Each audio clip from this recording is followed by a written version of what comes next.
The committee will please come to order. A quorum is present. Without objection, the chair is authorized to declare a recess at any time. Pursuant to Committee Rule 5B and House Rule 11, Clause 2, the chair may postpone further proceedings today on the question of approving any measure or matter or adopting an amendment on which a recorded vote or the yeas and nays are ordered. The committee will continue to use the electronic system for recorded votes on amendments and passage of the bills before the committee. Of course, should any technical issues arrive, which I do not anticipate, we will immediately transition to traditional roll call votes. Any procedural or motion-related votes during today's markup will be dispensed with by a traditional roll call vote. Our first item for consideration is H.R. 7109, the Equal Representation Act. The clerk will please designate the bill. H.R. 7109, the Equal Representation Act, a bill to require a citizenship question on the decennial census, to require reporting on certain census statistics, and to modify apportionment of representatives to be based on United States citizens instead of all persons. Without objection, the bill should be considered as read and open for amendment at any point. Without objection, so ordered. The chair recognizes himself to offer an amendment in the nature of a substitute. The clerk will please designate the amendment. An amendment in the nature of a substitute offered to H.R. 7109 as offered by Mr. Comer of Kentucky. Without objection, the amendment is considered as read, and the substitute will be considered as original text for the purposes of further amendment. I now recognize myself for 5 minutes for a statement on the bill and the amendment. H.R. 7109, the Equal Representation Act, does two simple things. First, the bill requires the Census Bureau to include a citizenship question on the decennial census questionnaire. Second, the bill directs that this information be used to ensure fair representation by requiring only citizens be included in the apportionment base. My amendment in the nature of a substitute simplifies the citizenship question that would be asked on the census questionnaire. Are you a citizen of the United States? Yes or no? That's it. By requiring this question, the United States government will be able to collect accurate data on the makeup of our population. The Census Bureau currently estimates the non-citizen population using survey data from the census-administered American Community Survey, but that data is not based on the entire population. It's only an estimate and suffers from large margins of error. In the past, opponents of a citizenship question have raised concerns that such a question will discourage participation in the census. The theory being that some individuals will be reluctant to respond to the census, especially if they do not have a lawful immigration status. My amendment in the nature of a substitute does not require respondents to indicate what immigration status they have or any other related demographic information. We just want to know, very simply, are you a citizen or are you a non-citizen? It's an easy question. It isn't confusing, and it doesn't reveal anything about an individual's specific immigration status.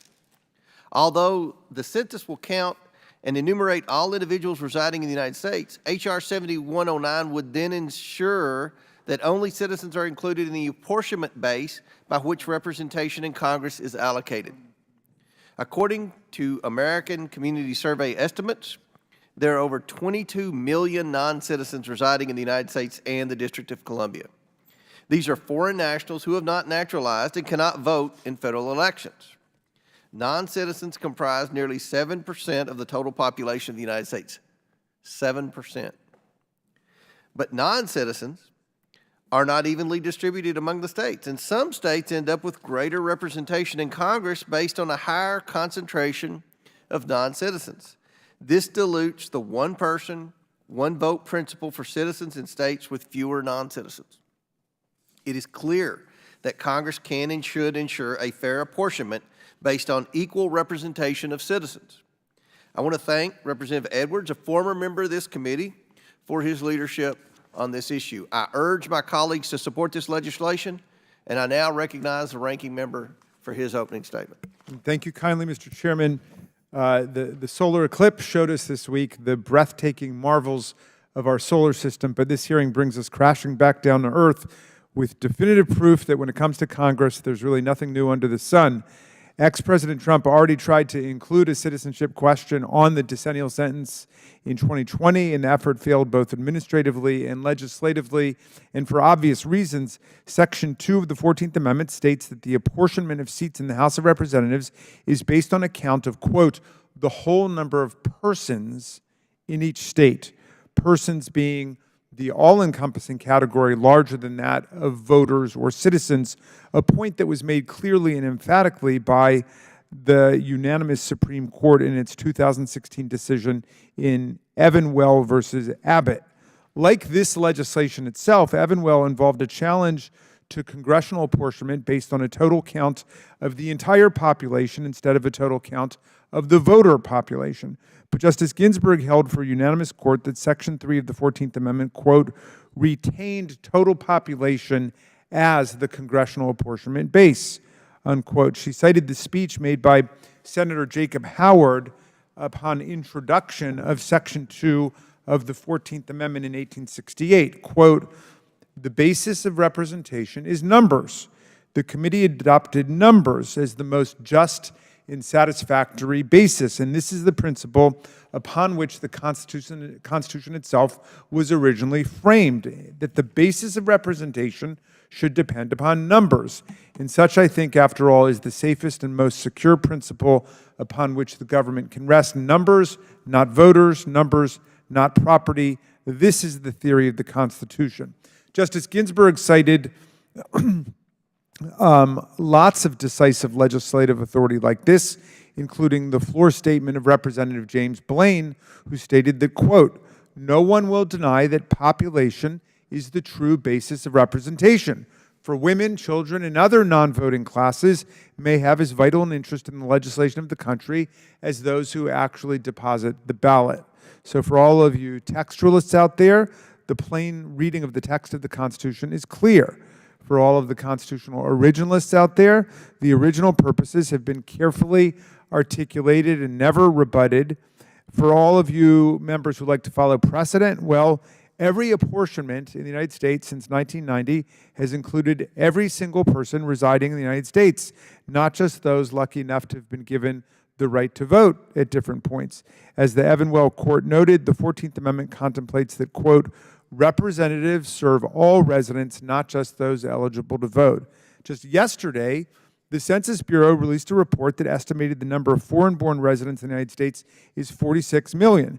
53% of those residents are naturalized. That means this bill would leave more than 20 million U.S. residents potentially uncounted and ignored. A population that has a higher labor force participation rate than the native-born population. These people are paying taxes, they're contributing to the economic well-being of the nation. The constitutional meaning is indisputable, a point which settles this for those who want to follow the Constitution. We should recess and go get some real work done rather than waste time on another bill that will never pass the Senate or get signed by the President and is an affront to the great radical Republicans who wrote the Constitution. Their party wrote the 14th Amendment. Their party was a pro-freedom, pro-union, pro-immigrant, and anti-know-nothing party. The census is essential to democracy, just as the framers endorsed Tom Paine's common sense. They also endorsed a common census. But this bill would undermine the accuracy of the census, which may not be accidental. In the 2010 census, the undercount of Hispanics was 1.4%. In 2020, that number grew to 5%. Many observers credit that increase just to the Trump administration's effort to add a citizenship question to the census and all of the intense publicity and rumor surrounding that effort. The addition of a question about citizenship will deter many immigrants, not only undocumented, but persons with green cards and other forms of lawful status from completing the census. Many non-citizen immigrants who are seeking asylum or are refugees will avoid responding because of uncertainty over their status and fear of arbitrary law enforcement action. Extensive research shows that many residents wrongly believe the Census Bureau shares personal responses with other federal agencies. To be clear, it does not. Federal law prohibits it, but that pervasive worry has prevented some individuals from answering questions about immigration status or responding at all. Mr. Chairman, I oppose this legislation which dishonors the Constitution and the values of our nation, and I yield back.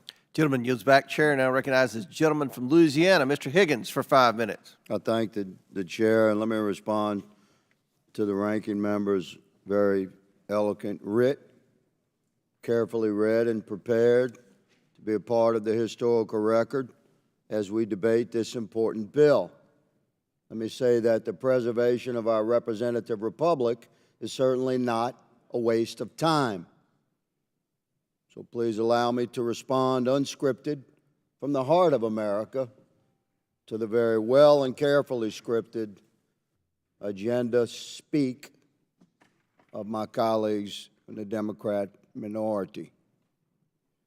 The census, as determined by this body,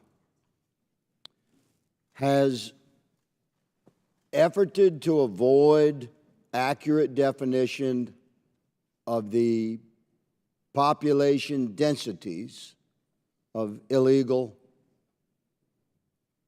men and women, illegal persons that are present in the United States. Yes, the census is to count every person. The problem is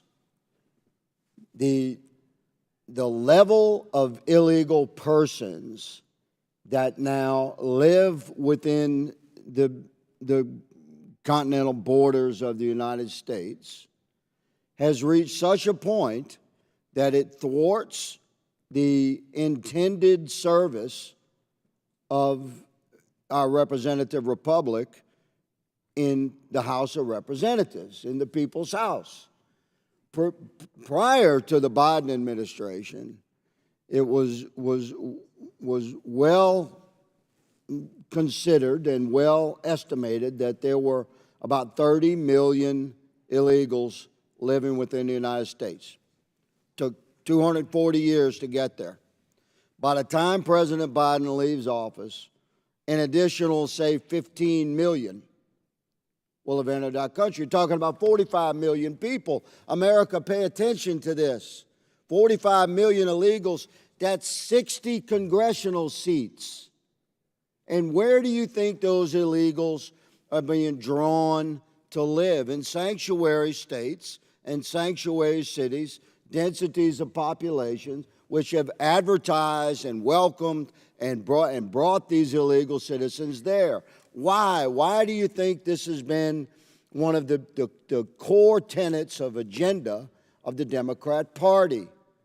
Is to thwart the very essence of our representative republic by stacking the deck during the census, whereby apportionment for congressional representation will be permanently shifted to sanctuary states and cities.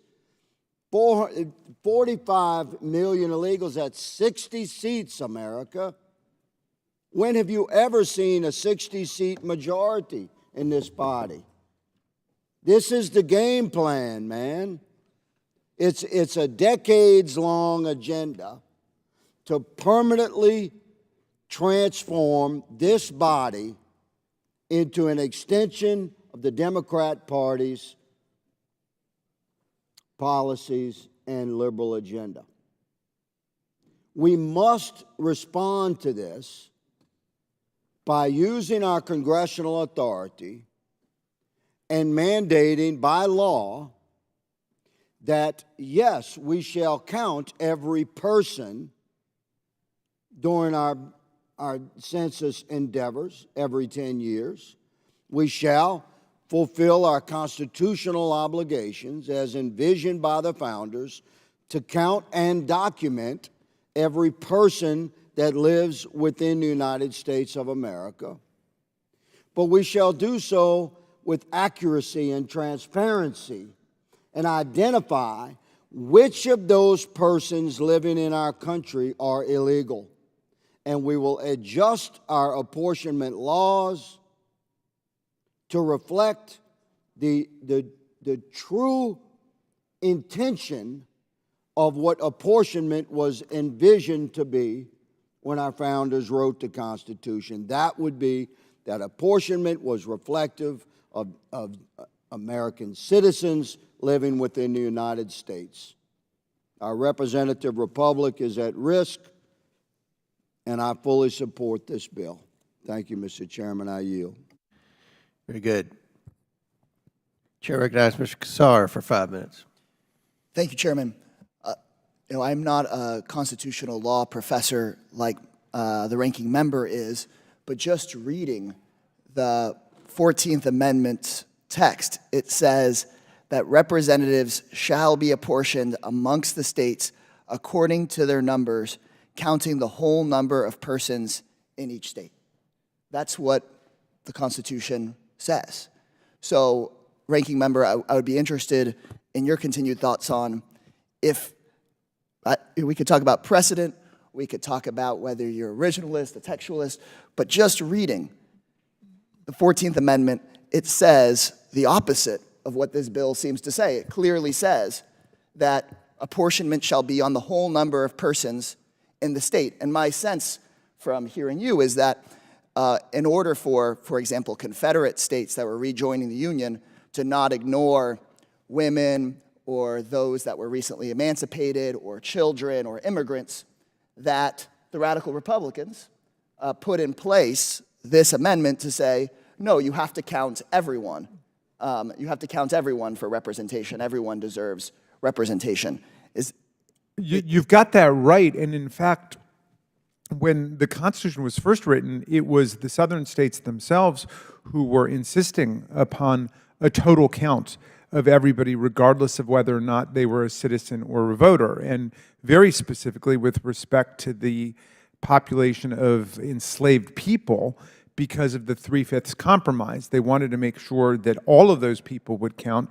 The 3/5 compromise said that basically 60% of the slave population would be counted for the purposes of inflating the population basis in the southern states. So after the first census and reapportionment took place in 1800, there were a dozen members, new members who could be attributed in the South to the enslaved population. Now the Northerners were saying, well, if you can't count them, or we shouldn't count them if they're not going to be given the right to vote and to run for office, but for these purposes and these purposes only, the southern states were saying, no, they should count so we can, arrive at this 3/5 compromise, which of course was an infamous concession to slave power and one of the things that led to the Civil War. But at the end of the day, the Constitution clearly states the opposite of what this bill states. The Constitution already lays out how apportionment works and says you count the whole number of persons in each state. The Supreme Court was unanimous on that point. And I don't even see why they would have to rule on it. I mean, it just says it plainly there. Could we see any justification, any reason, any way that the Congress could legislate something that's directly opposite of what's in the Constitution? Well, as I understand their bill, it might not directly contradict what the Supreme Court said because they're asking for a question, are you a citizen? My good friend from Louisiana makes an eloquent pitch for the idea that we should want to know who's an illegal, but you know what? There's nothing even in their bill that would allow us to determine who's an illegal because it's just asking the question, are you a citizen? It's not asking, what your status is.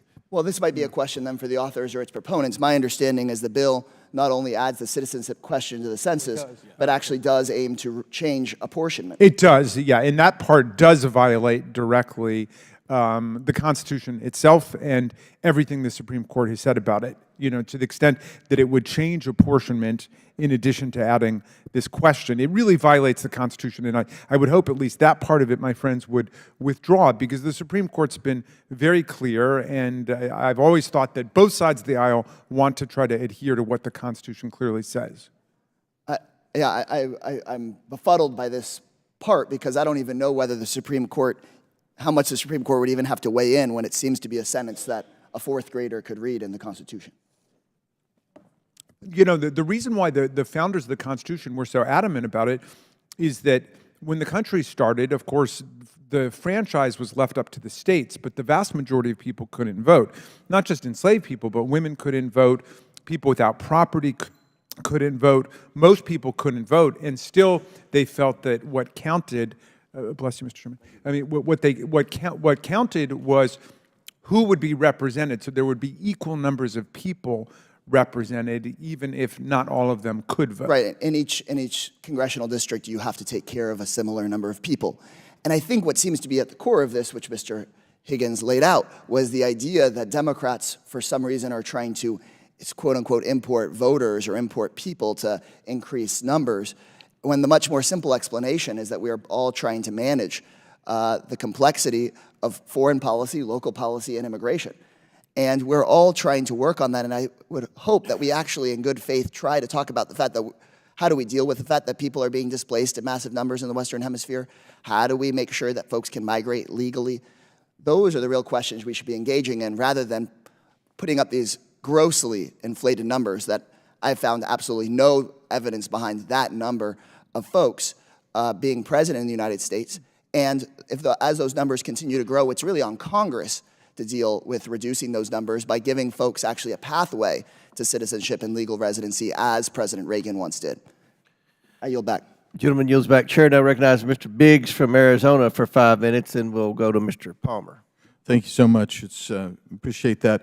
So just a brief discussion on Section 2 of the 14th Amendment, which was so discussed just a moment ago by my friends across the aisle. Representatives shall be apportioned among the several states according to their respective numbers, counting the whole number of persons in each state, excluding Indians not taxed. That's the provision, and I was told just a minute ago that every fourth grader could understand that. So my question would be, and it's just rhetorical here, is every tourist that happens to be in your state, is every college student that happens to be in your state, do they go to the census so they could be apportioned? Does every business traveler who happens to pass through your state during that time of the decennial census, do they get counted? Because, I mean, it says their respective numbers, counting the whole number. So how many times, if you're a business traveler and you're traveling during the decennial census taking time, like I do, like most of you do, how many states are you going to get counted in? Because you're in a plethora of states. So the point is, you need to actually take a look at Section 5 of the 14th Amendment as well, which talks about Congress's duty to enforce by appropriate legislation. And I would suggest that this bill is appropriate legislation in trying to help us get a better grasp on the census. And to that end, Mr. Chairman, I have 3 articles I'd like to submit for the record.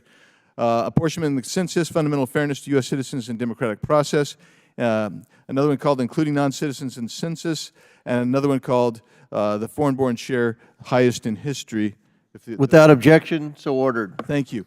So when we consider this, I also we heard this discussion. No, nobody ever would suggest that you're okay with the open border because you're trying to recruit, new voters.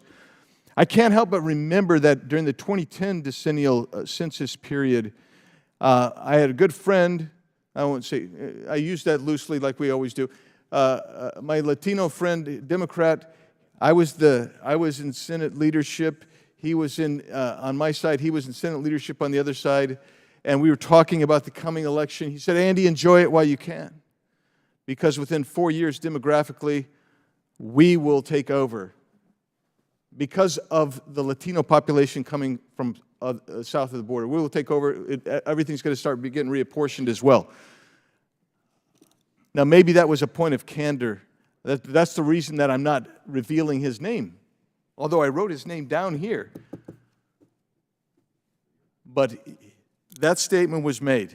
And I never forgot that statement when I hear people say, "Oh, no, this doesn't, nobody makes that calculation." Sure they do. Sure they do. At least in Arizona they did.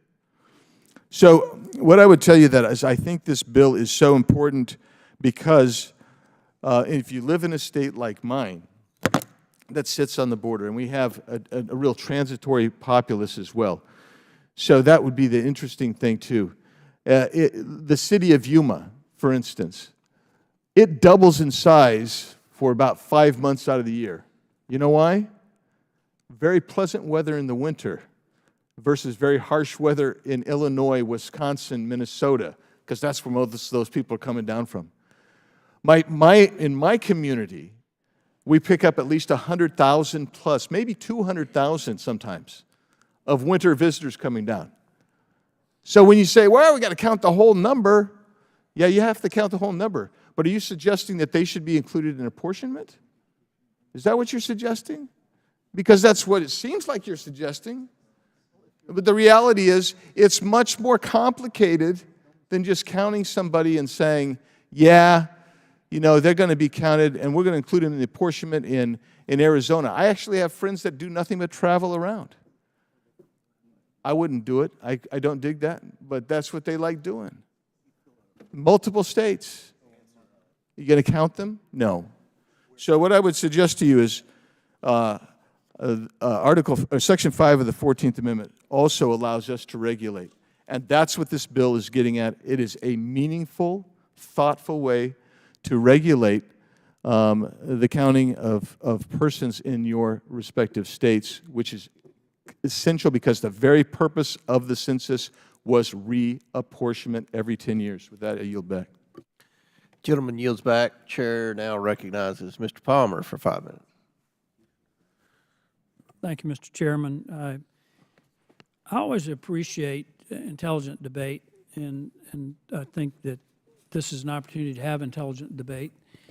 First of all, the founders never anticipated admitting mass numbers of people in the United States illegally. As a matter of fact, it's a crime to enter the country illegally under Section 1325 in Chapter 8 of the U.S. Code.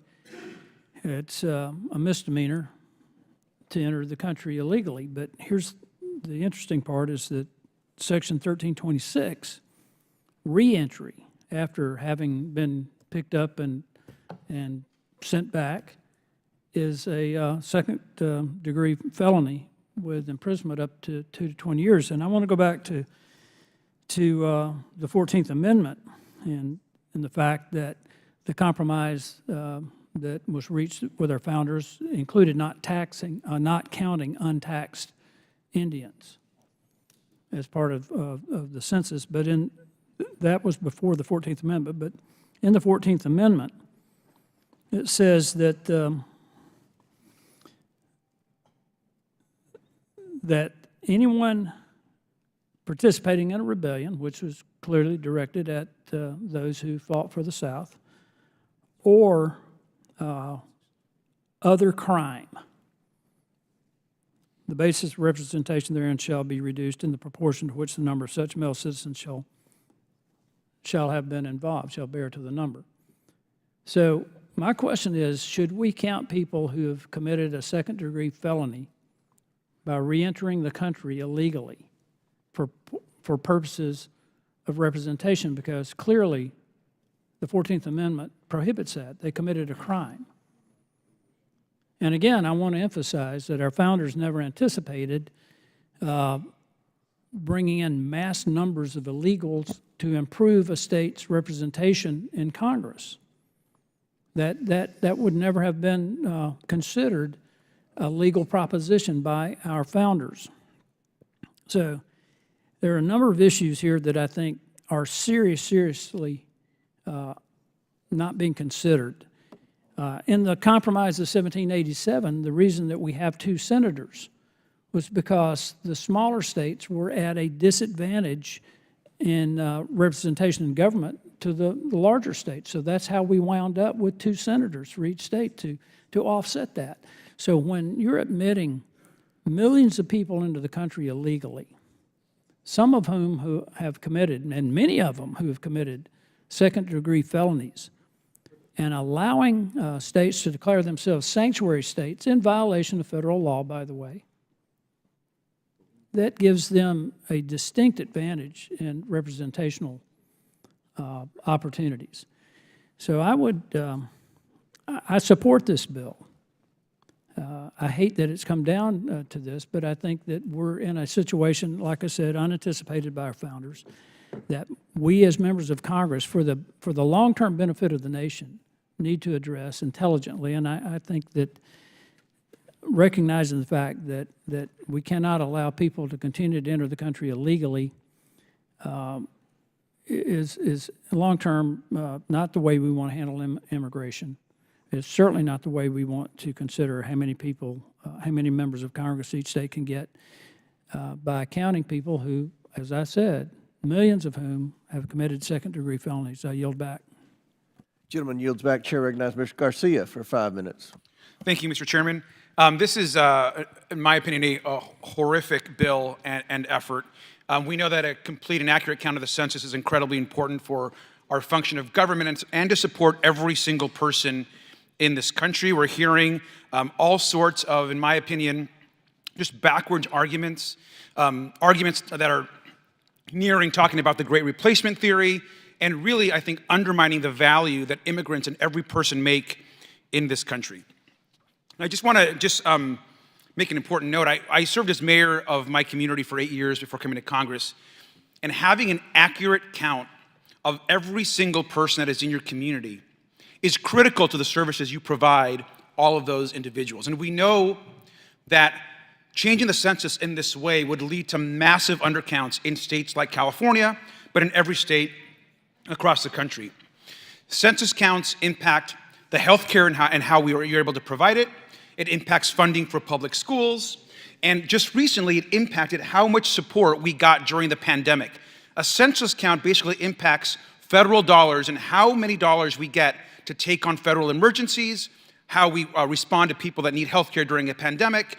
And so much of our public services are dependent on an accurate count, from how kids learn, from how seniors access health care, from how many emergency trucks can come in and respond to a crisis, to how many shots and vaccines a community will get during a pandemic, is all dependent on an accurate count from the census. And so this effort is nothing but a way to separate out people that need services and really will lead to not counting every single person in this country, which we know is also unconstitutional. And so I think it's really shameful that we have this effort.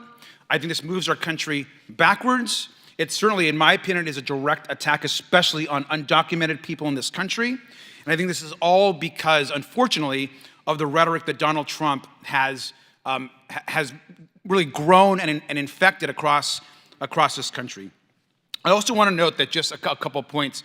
The Brookings Institute found that undercounting Latinos by just 3% could result in almost $1 billion loss for Medicaid.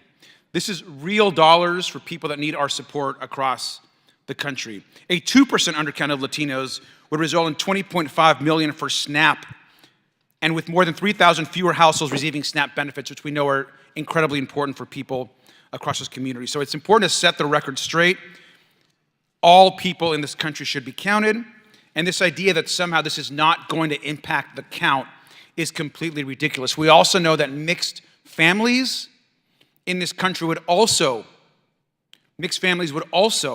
have concerns about the way they are counted in the census, which would lead to an additional undercount of all people in this country. And so I strongly oppose this effort, as do groups across this country, and certainly as would mayors and governors and states across America that depend on an accurate count of all people to receive the services that they need for their community. With that, I yield. Will the gentleman yield? Yes, I'll yield. Thank you for your strong statement.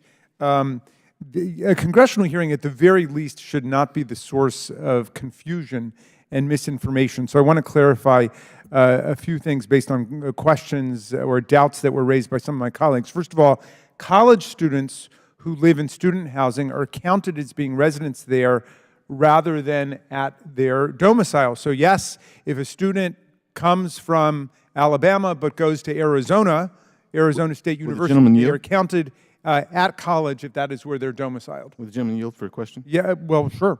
Yeah. That's if they're living on campus. Correct. And what about those who temporarily live off campus, such as at the University of Arizona, where more than half the students live off campus, or at Northern Arizona University, where more than half the students aren't? The rules of the census are that they are counted where they live and sleep most of the year. So if they're living there 9 months, they would be counted at the private apartment they're renting.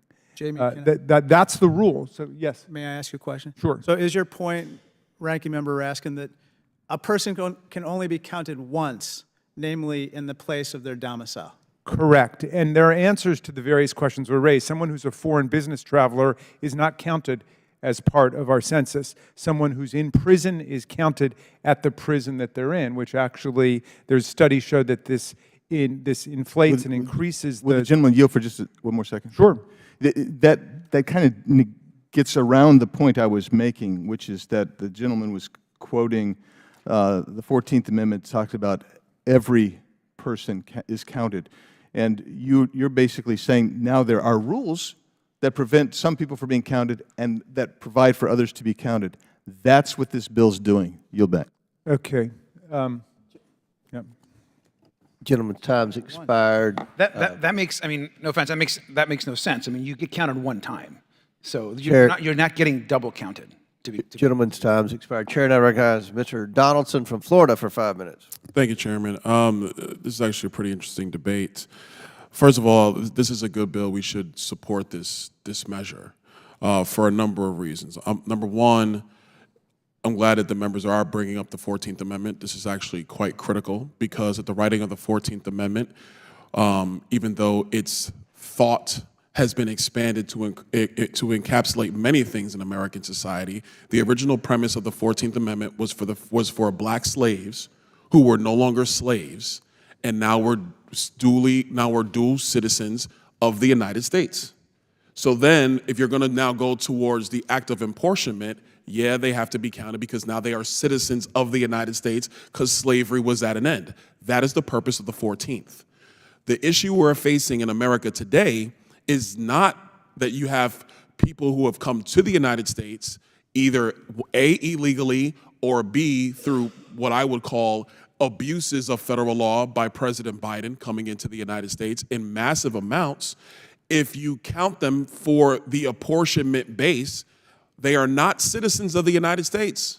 They do not have the legal authority to vote in our elections in the United States, yet we are going to count them for the purposes of setting congressional districts in the United States?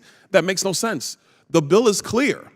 People are still counted if they're not citizens, but they are not used in the calculation for setting apportionment. And that is a key distinction. To my colleague on the other side who mentioned that inaccurate counts lead to things, they impact schools, they impact hospitals, they impact benefits in local communities and in states all through the country. That's correct, which is why we shouldn't go down the pathway of importing millions of people into our country, either ignoring federal law, flouting federal law.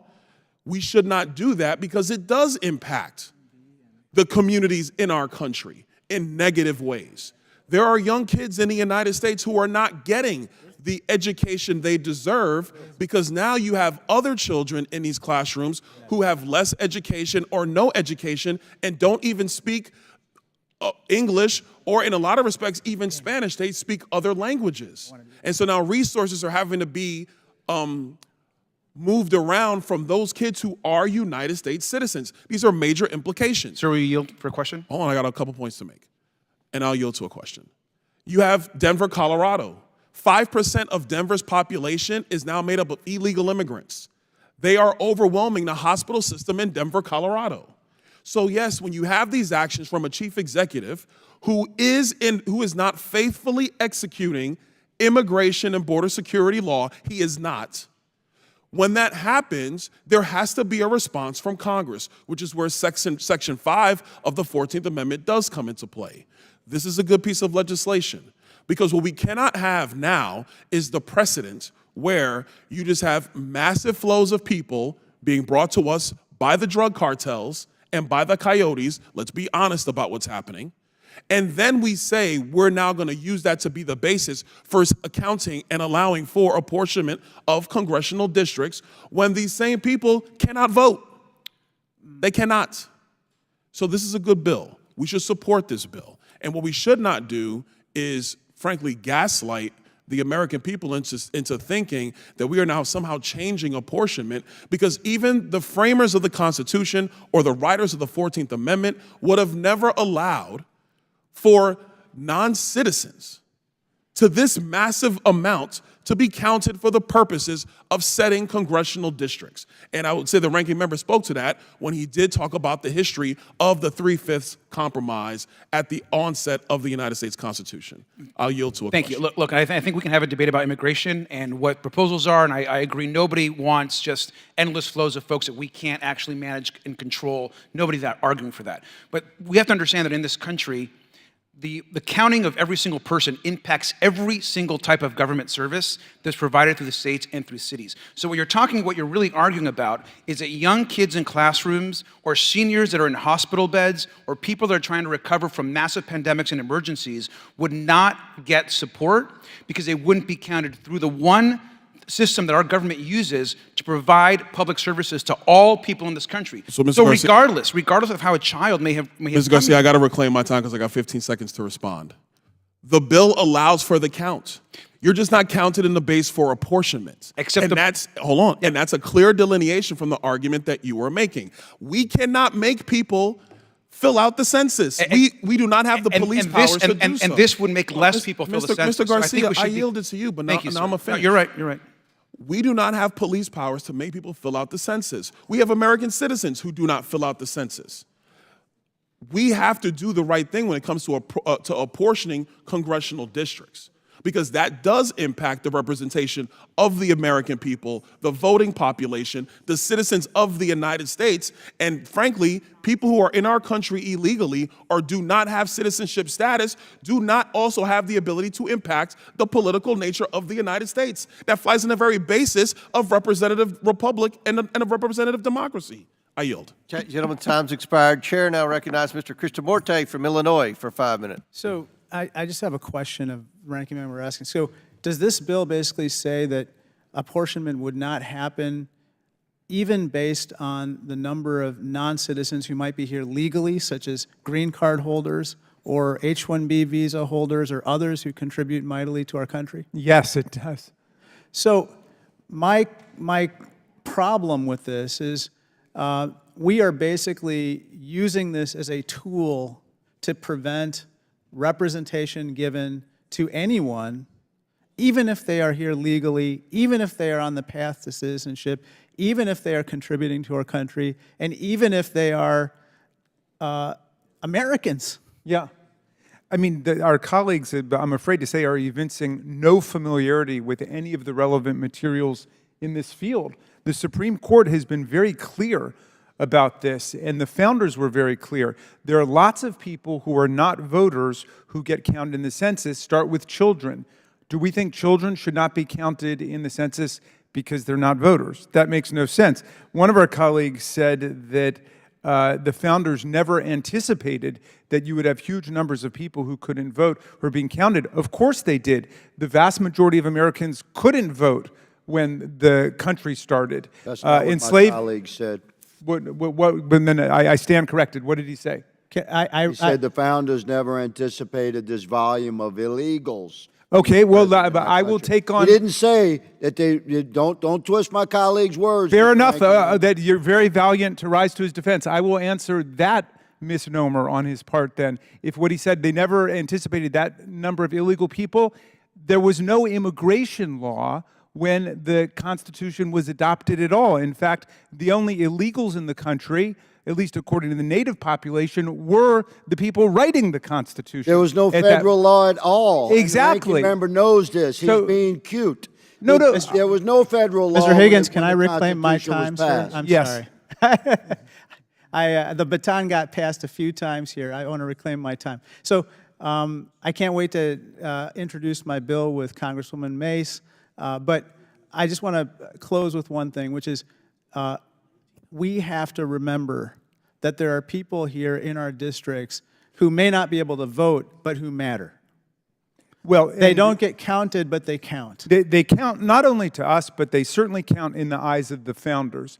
And look, every period of American history, there have been different periods of xenophobia and anti-immigrant fervor towards Germans, towards Irish, towards Mexicans, you name it. Okay, so there's nothing unusual about what we're going through where people want to whip up hysteria about the foreign-born. And in fact, you can find lots of periods in American history where there was a greater percentage of foreign-born people in the country than there are today.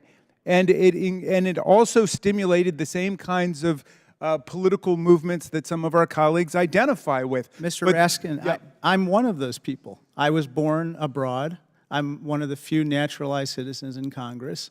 And so this is a personal issue to me when you say, or not you, but others say that my family would not have counted for purposes of political representation, even though we are fully part of the fabric of this country. Yeah, and I would add to that only that some of my colleagues would probably be stunned to find that the founder of their party, Abraham Lincoln, and lots of Republicans in the 19th century believed in giving non-citizens the right to vote as a way to train them for complete citizenship. In fact, Lincoln was roundly denounced for defending non-citizen voting by Democrats in the 19th century.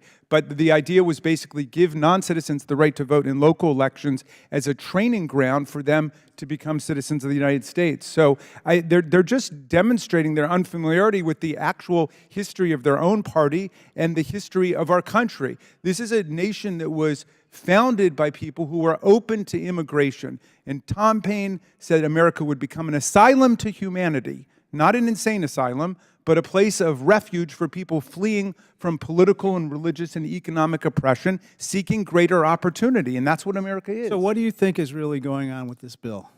Well, I know that they've not read the relevant Supreme Court authorities, but basically what they want to say is that non-citizens, I don't know where they are on children and other people who can't vote, but they want to say that non-citizens, including lawful non-citizens, permanent residents, green card holders, should not be counted, which creates, as our colleague was saying, tremendous problems for understanding where the population is and how to serve programmatically the population.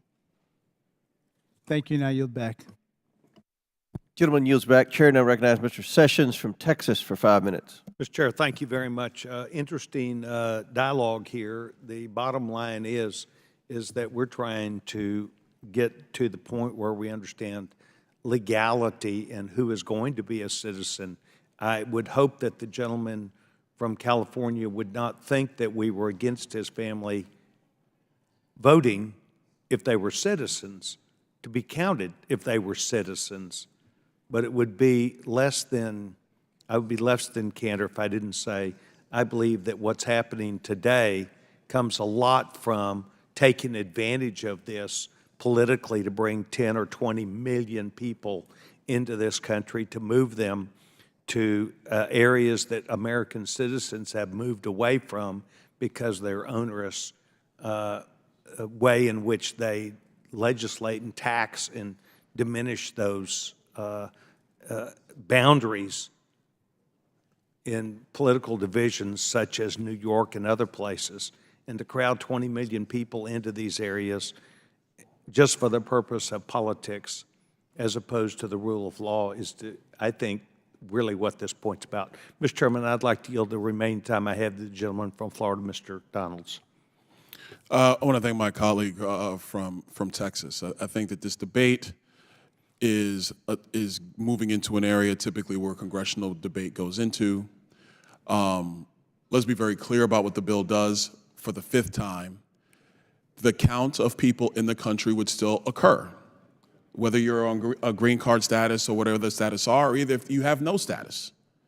But for the purposes of apportioning congressional districts, non-citizens would not apply to forming congressional districts.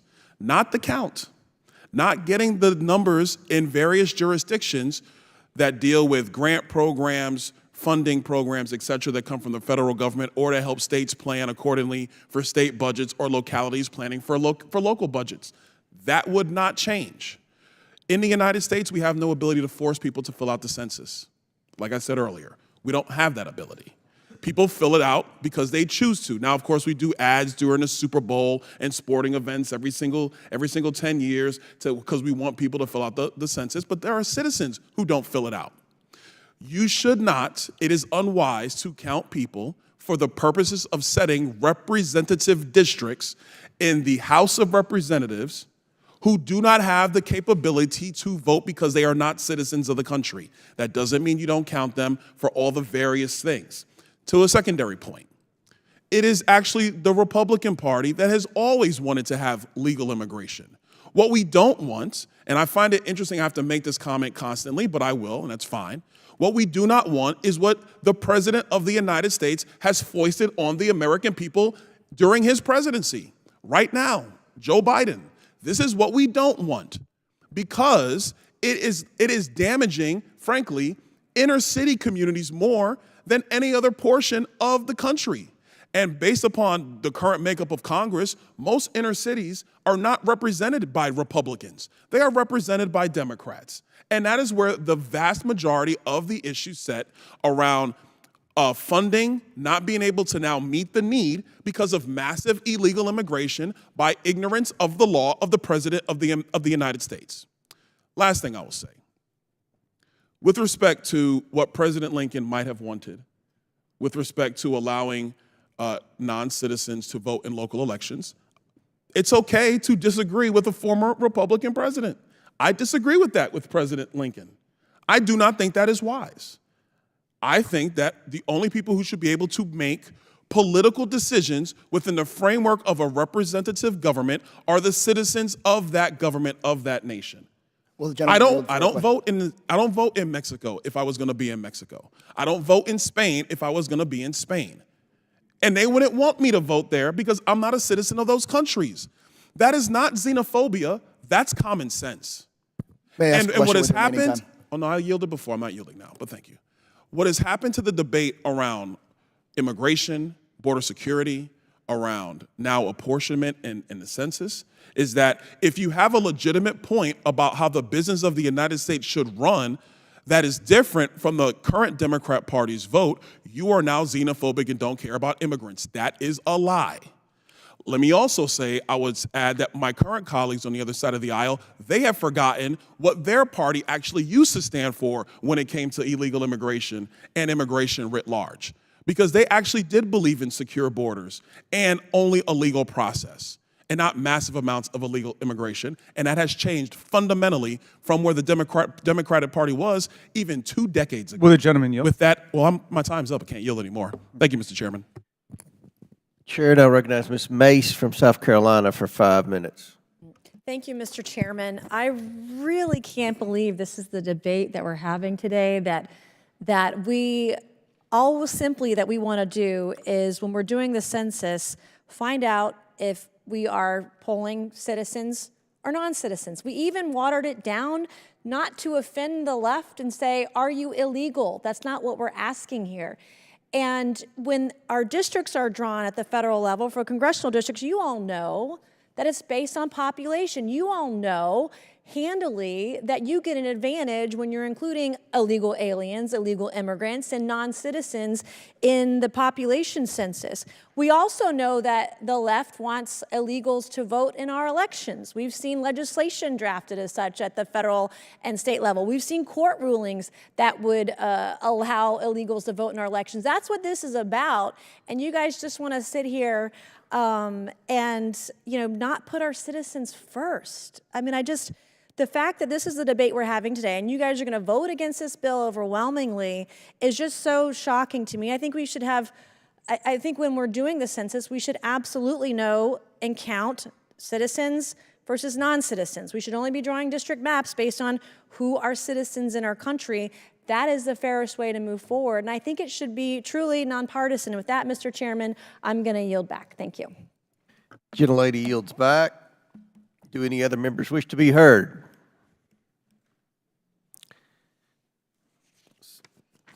The question is now on the amendment in the nature of a substitute. All those in favor signify by saying aye. Aye. All those opposed signify by saying no. No. In the opinion of the chair, the ayes have it. The amendment is agreed to. The question is now on favorably reporting H.R. 7. I'd like to ask for a recorded vote if I could, Mr. Chairman. It's the, yeah, we'll do one more. We're going to postpone it? Yeah, we're on favorably. It's fine. That was the A and S. Oh, there's A and S. Okay, all right, okay. We'll do the bill now. The question is now on favorably reporting H.R. 7109 as amended. All those in favor signify by saying aye. Aye. All those opposed signify by saying no. No. In the opinion of the chair, the ayes have it. The bill is ordered favorably reported as amended. Yes. I'd like to request a recorded vote, The please. gentleman from Maryland requests a recorded vote. A recorded vote is ordered as previously announced. Further proceedings on the question will be postponed. Our next item for consideration is H.R. 7868, the FEHB Protection Act. The clerk will please designate the bill. H.R. 7868, the FEHB Protection Act, a bill to require the Director of the Office of Personnel Management to take certain actions with respect to the health insurance program carried out under Chapter 89 of Title V and for other purposes. Without objection, the bill shall be considered as read and open for amendment at any point. Without objection, so ordered. The chair recognizes himself to offer an amendment in the nature of a substitute. The clerk will please designate the amendment. An amendment in the nature of a substitute to H.R. 7868 is offered by Mr. Comer of Kentucky. Without objection, the amendment is considered as read, and the substitute will be considered as original text for the purposes of further amendment. I now recognize myself for 5 minutes for statement on the bill and the amendment. The Federal Employee Health Benefits Program provides quality health insurance coverage for nearly 8 million federal employees, retirees, and their family members. With nearly $60 billion in combined annual premiums paid by the government and enrollees, this committee has a vested interest in ensuring the program is free of waste, fraud, and abuse. In 2022, the GAO released a report that found ineligible family members enrolled in federal health plans. According to the Office of Personnel Management's Inspector General, the enrollment of ineligible family members may cost as much as $3 billion in improper or fraudulent payments annually. This bill incorporates solutions from GAO's report to better prevent, identify, and reduce fraud, waste, and abuse resulting from enrolling ineligible family members in the federal health plan. First, this bill requires employing offices to verify the eligibility of family members receiving coverage to better ensure those who are added to the rolls are legally eligible. Second, the bill requires OPM to audit the documentation and ranks of the enrollees to identify those who may have slipped through the cracks. Further, the bill requires disenrollment or removal of ineligible individuals from coverage. And finally, the bill requires OPM to incorporate a review of ineligible family members in their fraud risk assessment of the plan to better inform the scope of the problem and identify additional solutions. I want to thank the sponsor of the bill, Mr. Waltz, for his leadership on this issue, and I now yield the remainder of my time to Mr. Waltz from Florida. Thank you, Mr. Chairman, and thank you for holding this markup today and allowing me to speak in support of my bill. As you mentioned, the Office of Personnel Management administers the largest employer-sponsored health care program in the country, known as the Federal Employees Health Benefits Program, the FEHB. Among others, FEHB program provides health insurance benefits to federal employees, retired federal employees, and their family members. In fiscal year 21, the FEHB program provided benefits to over 8.2 million individuals at the cost of approximately $59 billion. And given the magnitude of the program costs to the American taxpayer annually, one would expect, I think you would expect, Mr. Chairman, I certainly would, that OPM would conduct regular oversight to minimize fraud within this program. However, and here's the headline, Mr. Chairman, since its implementation in 1960, OPM has never, I repeat, never conducted a comprehensive audit of the FEHB program. Further, only in 2021 did OPM begin even requiring federal employing offices across the whole federal government to review the supporting documentation during new hire enrollment. Things like qualifying life events to verify family member eligibility. Unfortunately, OPM is still unable to ensure employing offices are executing basic verification requirements, and it's unacceptable. The American people deserve to know that their tax dollars that they earned are being spent appropriately, free from fraud or waste. And in its current form, this program is susceptible to fraud and abuse, as demonstrated by the numerous cases of individuals enrolled in and receiving coverage through the program even though being ineligible for that coverage. This is why I've introduced the FEHB Protection Act to combat fraud and abuse within the program, implements, Mr. Chairman, a couple of common sense changes. One, it requires the federal agencies to verify that when an employee adds a family member to their health plan, the family member is legally eligible to receive those benefits. These are common sense changes, Mr. Chairman. I don't think we should have to legislate that OPM should do it, but apparently we need to. Secondly, it would require OPM to review the risk of ineligible individuals receiving benefits when conducting risk assessments. Third, it requires a comprehensive audit and review of verification documents. And finally, it will require OPM to disenroll individuals currently enrolled in the program if they are determined to be ineligible. Comprehensive auditing and enrollment verification for benefit programs is not new.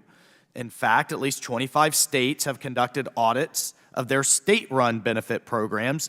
In my home state of Florida, a 2018 audit of the state health benefits found that a large number of enrollees in the program, 3% of the overall program, were ineligible to receive coverage, resulting in over $20 million in savings. One could only imagine with the magnitude of the federal program what we would save the taxpayer. The OPM's Inspector General estimates the annual cost associated with ineligible enrollees in this program to be about $250 million to $3 billion. With the potential to save the American taxpayers $3 billion, I think passing this bill is a no-brainer. I want to thank my friend and colleague, Senator Rick Scott, for working with me on this companion bill in the Senate. I thank the chairman and your staff to bring this critical legislation to the committee for markup, and I urge my colleagues' support. Thank you, Mr. Chairman. Gentleman yields back. Chair now recognize Mr. Raskin for 5 minutes. Thank you, Mr. Chairman. Thanks for bringing this bill to markup, and thank you, Mr. Waltz, for your hard work on it. FEHBP is the largest employer-sponsored healthcare program in the country with 8 million employees participating. In December of 2022, the GAO issued a report that estimated that ineligible family members could be costing FEHBP approximately $1 billion a year. The OPM Inspector General has estimated the cost of ineligibles at somewhere between $250 million to $3 billion a year. While OPM is responsible for administering this program, it relies on over 160 different employing offices to enroll and then verify the eligibility of members. In recent years, OPM has put in place certain procedures to verify the eligibility of family members for qualifying life events like marriage, divorce, birth of a child, and so on. OPM does not have and does not plan to have a monitoring process for verifying the eligibility of family members of existing FEHBP members. So this act would require federal agencies to verify that an employee is eligible to add a family member to their health coverage plan. The bill also requires OPM to consider coverage of ineligible individuals while conducting fraud risk assessments of the FEHBP system. The bill further requires OPM to conduct a comprehensive audit of employee family members currently enrolled, including a review of eligibility verification documentation like marriage certificates and birth certificates. Finally, the bill requires OPM to disenroll or remove from enrollment any ineligible person found to be receiving coverage.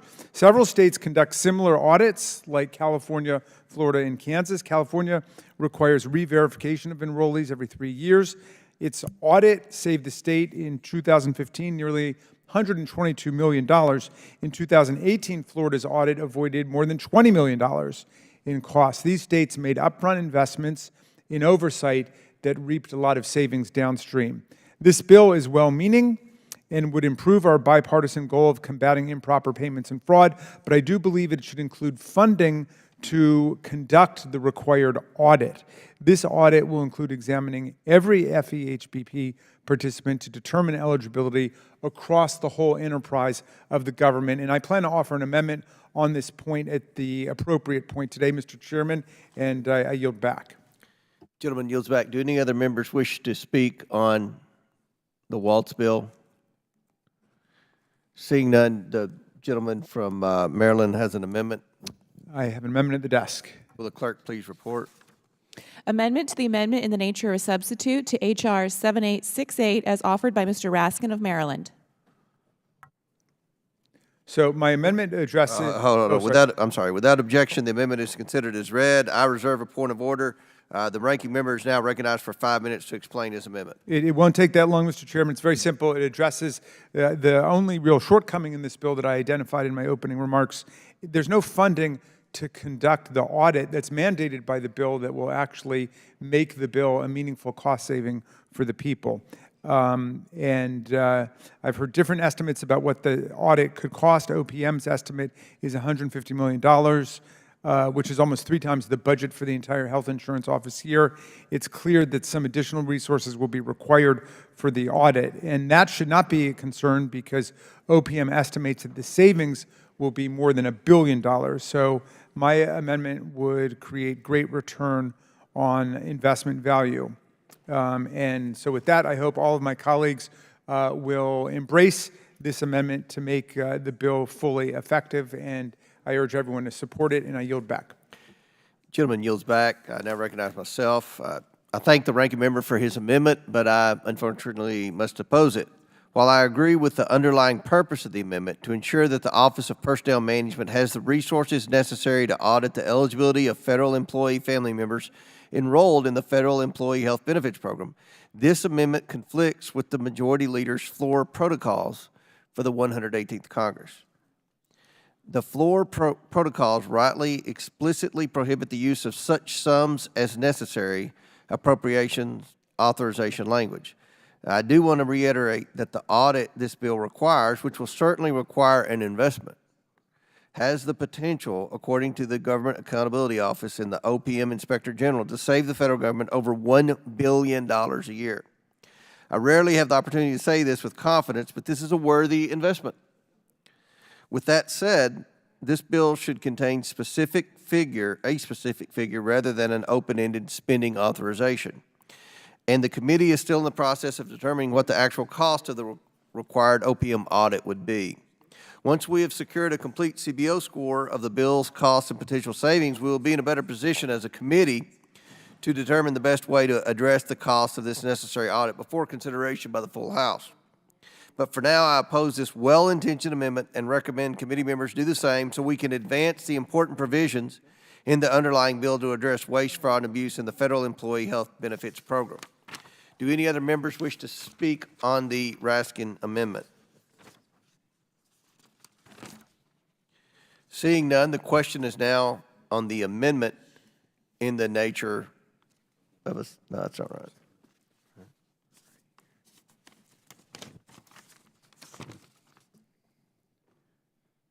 Okay. The question is on the amendment offered by Mr. Raskin. All those in favor of the Raskin amendment signify by saying aye. Aye. All those opposed signify by saying no. No. In the opinion of the chair, the noes have it, and the amendment is not agreed to. Could I request a recorded vote on The this? gentleman from Maryland has requested a recorded vote. A recorded vote is ordered as previously announced. Further proceedings on the question will be postponed. The question is now, we don't, okay. Our next item for consideration is H.R. 7524, the GSA Technology Accountability Act. The clerk will please designate the bill. H.R. 7524, the GSA Technology Accountability Act, a bill to require the submission of reports on certain information technology services funds to Congress before expenditures may be made and for other purposes. Without objection, the bill shall be considered as read and open for amendment at any point. Without objection, so ordered. The chair recognizes himself to offer an amendment in the nature of a substitute. The clerk will please designate the amendment. Amendment in the nature of a substitute offered to H.R. 7524 as offered by Mr. Comer of Kentucky. Without objection, the amendment is considered as read, and the substitute will be considered as original text for the purposes of further amendment. I now recognize myself for 5 minutes for a statement on the bill and the amendment. I'm happy to support H.R. 7524, the GSA Technology Accountability Act. The General Services Administration's Technology for Transformation Services, or TTS, manages several government technology projects and initiatives. These projects and initiatives are mostly funded through two funds, the Citizen Services Fund and the Acquisition Services Fund. There is little transparency, however, into how money from these funds is allocated and what TTS is doing with its resources. This bill requires the administrator of GSA to submit an annual report to Congress regarding each program funded by the Citizen Services Fund and some programs funded by the Acquisition Services Fund. This annual report will include information about funded programs, projects and initiatives, and reimbursements associated with each program. This bill provides much-needed transparency into TTS programs and technology-related projects. I want to thank Mr. Sessions, our chairman of the Subcommittee of Government Operations and the Federal Workforce, for his outstanding work on this legislation. I encourage my colleagues to support this common-sense bill to increase transparency and provide additional oversight of taxpayer dollars. I now yield to the ranking member for his opening statement. Thanks, Mr. Chairman. I thank you, and I thank our friend Chairman Sessions and your staffs for your partnership and collaboration on the bill. Very pleased to support it in this updated form. The bill would bring increased transparency to some of the GSA's leading programs as GSA continues to make the technological advances that allow the American people to securely access public services. This bill will allow Congress to fulfill its vital oversight responsibilities. I thank my colleagues for working with us to address GSA's concerns about the original bill and ensure that this one allows for increased transparency without creating unnecessary and duplicative administrative burdens. I urge my colleagues to support the bill, and I yield back. I now recognize the sponsor of the bill, the chairman of the Subcommittee on Government Operations, Mr. Sessions from Texas, for 5 minutes. Mr. Chairman, thank you very much, and I want to, with a genuine friendship, also acknowledge that the gentleman, Mr. Raskin, and I believe at least one or two other members of the Democratic Party will be all in this committee will be supporting this. That comes directly from a GSA report, the Inspector General at GSA, about what they see in the operation and the need for this.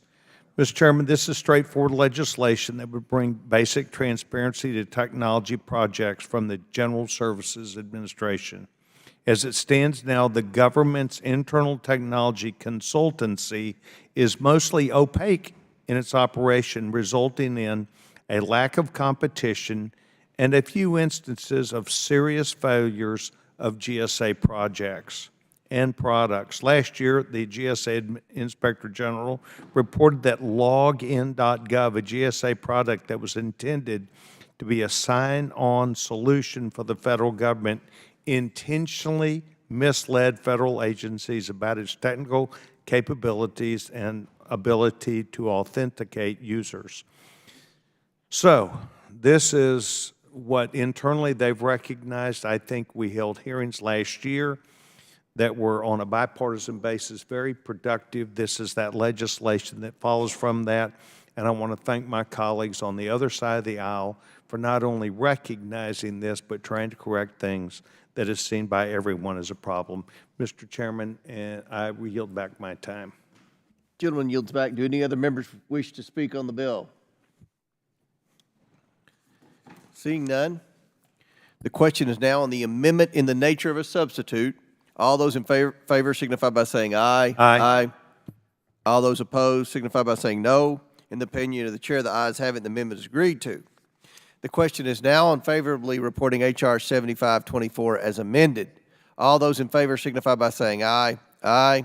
Aye. All those opposed signify by saying no. Mr. Chairman? In the opinion of the chair, the ayes have it. Chair recognizes Mr. Sessions. Mr. Chairman, I ask for a recorded vote. A recorded vote has been requested by Mr. Sessions. A recorded vote is ordered. As previously announced, further proceedings on the question will be postponed. Our next item for consideration is H.R. 7887, the Allowing Contractors to Choose Employees for Select Skills Act. The clerk will please designate the bill. H.R. 7887, the Allowing Contractors to Choose Employees for Select Skills Act, a bill to amend Title 41 to prohibit experience or educational requirements for proposed contractor personnel in certain contract solicitations and for other purposes. Without objection, the bill shall be considered as read and open for amendment at any point. Without objection, so ordered. The chair recognizes himself to offer an amendment in the nature of a substitute. The clerk will please designate the amendment. An amendment in the nature of a substitute to H.R. 7887 is offered by Mr. Comer of Kentucky. Without objection, the amendment is considered as read. The substitute will be considered as original text for the purposes of further amendment. I now recognize myself for 5 minutes to discuss the bill. The federal government relies heavily on contract employees. Unfortunately, federal solicitations sometimes include unnecessary degree requirements mandating that individuals who perform the work hold certain education credentials. Training for many jobs in fields like IT and building construction is available through non-degree pathways such as apprenticeships and boot camps. That is why private sector employers have pared back degree requirements in hiring in recent years. We should not prohibit those with the right technical skills from performing federal contract work just because they lack a traditional degree. And the companies who employ them, those that offer apprenticeships and engage in skills-based hiring, should be encouraged to compete for government contracts, not be excluded from competition. This bill helps ensure that federal contractors are eligible to hire qualified professionals in the necessary knowledge, skills, and drive, even if they lack a traditional four-year degree.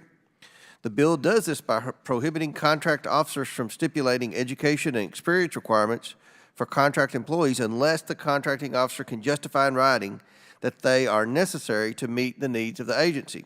I urge my colleagues to support this timely, necessary, and bipartisan bill. I want to thank Ms. Mace, Chairwoman of the Subcommittee on Cybersecurity, Information Technology, and Government Innovation, for her great work on this very important reform. I now recognize the ranking member for his opening statement. Thank you, Mr. Chairman. The Access Act is intended to address degree inflation, or the growing trend of college grads filling jobs that actually don't require college degrees. This practice leads to reduced earnings for college degree holders, reduced employment opportunities for non-degree holders, and an overall drag on the economy. Committee Democrats are supportive of efforts to eliminate minimum education and experience requirements for jobs that don't actually require such associated skills for successful performance, expanding opportunity for the more than 62% of the population aged 25 and older who do not hold a bachelor's degree. However, the Access Act would create a blanket reporting requirement that could be unnecessarily burdensome for federal agencies in the many instances in which minimum education or experience requirements are commonly understood to be necessary.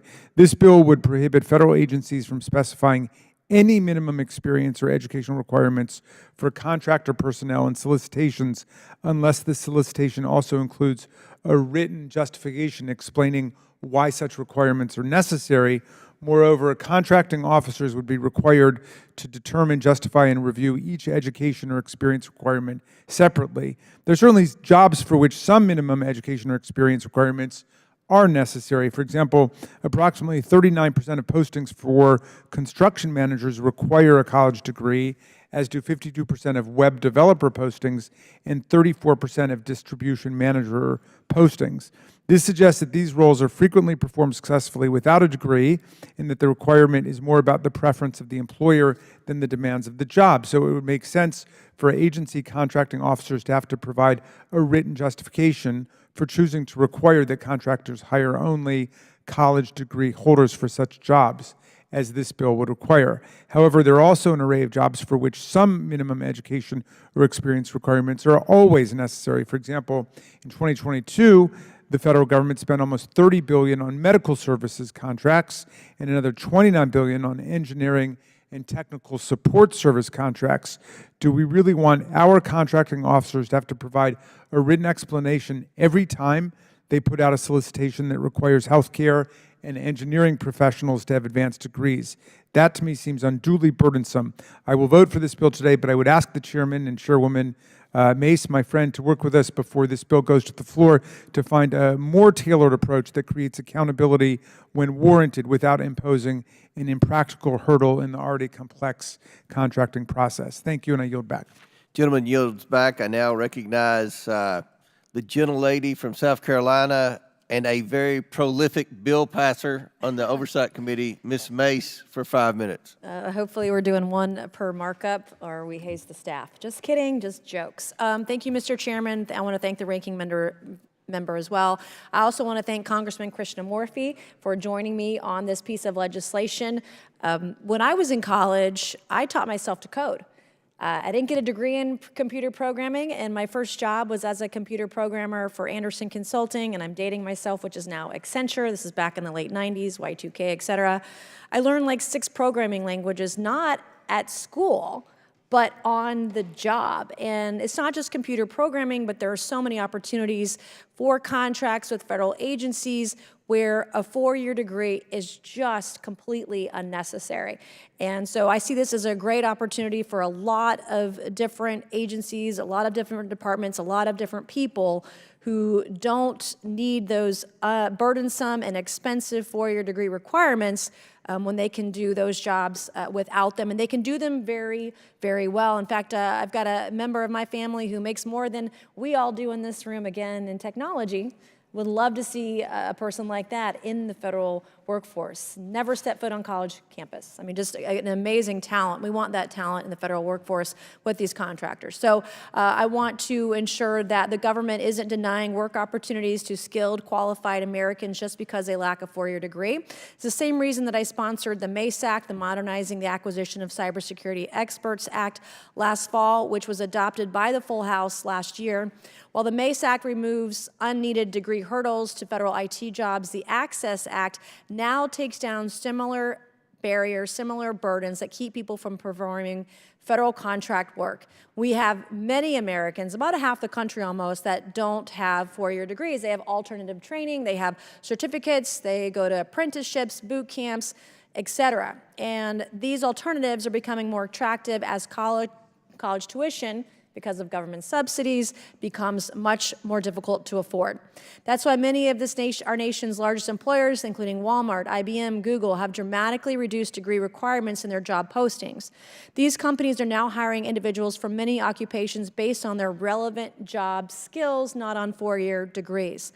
But when these companies do contract work for the federal government, they sometimes find their skilled and successful non-degreed employees simply aren't allowed to take part. Ironically, these are often IT and cybersecurity contracts, as I mentioned earlier, areas where the government struggles to hire internally and relies heavily on outside help.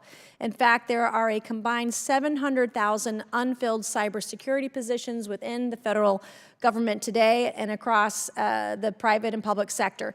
Too few degreed cyber professionals exist to fill the shortage. Yet at a cybersecurity, IT, and government innovation subcommittee hearing that I held in this room in January, an IBM witness testified the, quote, federal contractors are rarely able to place an individual without a 4-year degree on a technology services contract regardless of their qualifications. This hearing was the impetus for this bill because that's where I learned that this was a huge problem. And here we are today in a bipartisan way, Democrats and Republicans coming together. It's not perfect, but it's better than it was. And it's something that we should be working on together in a nonpartisan fashion. So this, of course, makes no sense. We want to make sure that required educational credentials are fully justifiable. We want a doctor to have a medical degree, for instance, but only a fraction of federal contract work is performed by licensed professionals. So the bottom line is it should be a high bar for federal officials to deny individuals the opportunity to compete to do work for the government. That's why we need this bill. And under this bill, OMB will ensure agencies follow this new protocol, and it will provide them guidance on how alternative certifications, industry-recognized credentials, and work-based learning programs, such as apprenticeships, may satisfy educational requirements. And finally, the bill provides additional accountability and transparency with the GAO. The GAO will review and report to Congress on agency compliance under this law. So I want to thank Congressman Christian Morphy for joining me in this effort today. I want to thank the chairman and the ranking member for their support during this bill today during markup, and I urge all members on both sides of the aisle to support this desperately needed legislation. Thank you, Mr. Chairman, and I yield back. Gentlelady yields back. Chair now recognize Mr. Christian Morte from Illinois for 5 minutes. Hey, thank you, Mr. Chairman. Thank you, Ranking Member Raskin. Thank you, Congresswoman Mace, for highlighting this very important issue, and we've talked about it many times, which is, 2/3 of Americans don't have a 4-year college degree, as the ranking member mentioned. But unfortunately, they are often barred from opportunities for which they possess the skills and the qualifications to do the work. And when you bar them from doing those jobs or prevent them from doing those jobs, guess what? You have higher costs and lower access. And so this aptly named bill, the Access Act, allowing contractors to choose employees for Select Skills Act, allows our tax dollars to create the most expansive opportunities possible for the American workforce. Over-reliance on educational requirements does not enhance the quality of services we receive. On the contrary, as I mentioned, those limits likely lead to less competition and higher costs. Ensuring that we tear the so-called quote-unquote paper ceiling and end hiring discrimination has long been a priority of mine. In 2018, working with Republican G.T. Thompson, I helped with him author the landmark bill called the Strengthening Career and Technical Education for the 21st Century Act, which revolutionizes career and technical education and skills-based education by prioritizing skills-based and non-four-year college career tracks for additional resources. This Congress, I introduced the Bipartisan Opportunity to Compete Act, which would fight discrimination by large employers against hiring those without four-year college degrees. Blanket degree filters and rigid formulas do not work. I'm very pleased to join with my Republican colleague, Nancy Mace, in a bipartisan manner, who, by the way, I did not know knows how to code in so many languages. I hope that comes in handy in this Congress. I'm pleased to work with her in helping to break the barriers that unfortunately hold too many people back in this country, which are minimum education and minimum experience requirements, which don't adequately allow people to gain access to the opportunities to participate in federal contracting. Again, I want to thank the ranking member. I want to thank Chairman Comer for allowing us to pass this bill on a bipartisan basis, and I yield back. Gentleman yields back. Do any other members wish to be recognized? Seeing none, the question is now on the amendment in the nature of a substitute. All those in favor signify by saying aye. All those opposed signify by saying no. In the opinion of the chair, the ayes have it, and the amendment is agreed to. The question is now on favorably reporting H.R. 7887 as amended. All those in favor signify by saying aye. Aye. All those opposed signify by saying no. In the opinion of the chair, the ayes have it. Mr. Chairman, may I request a recorded vote? A recorded vote has been requested by Representative Mace. A recorded vote is ordered. As previously announced, further proceedings on the question will be postponed.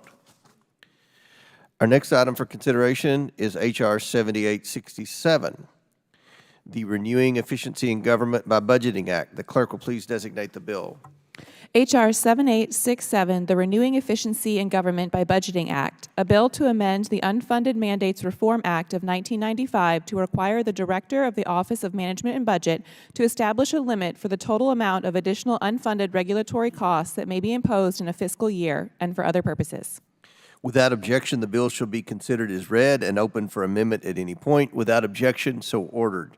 The chair recognizes himself to offer an amendment in the nature of a substitute. The clerk will please designate the amendment. An amendment in the nature of a substitute to H.R. 7867 is offered by Mr. Comer of Kentucky. Without objection, the amendment is considered as read, and the substitute will be considered as original text for the purposes of further amendment. I now recognize myself for 5 minutes for a statement on the bill and the amendment. Over the past several decades and through changing administrations, the total cost of federal regulations has ballooned to over $3 trillion, trillion with a T. For context, that is larger than the gross domestic product of all but 5 of the largest national economies in the world. The burden of these costs is shouldered by businesses of all sizes, which ultimately pass along these costs to consumers in the form of higher prices. Small businesses are often the most directly impacted and frequently do not have the resources at their disposal to fund regulatory compliance teams.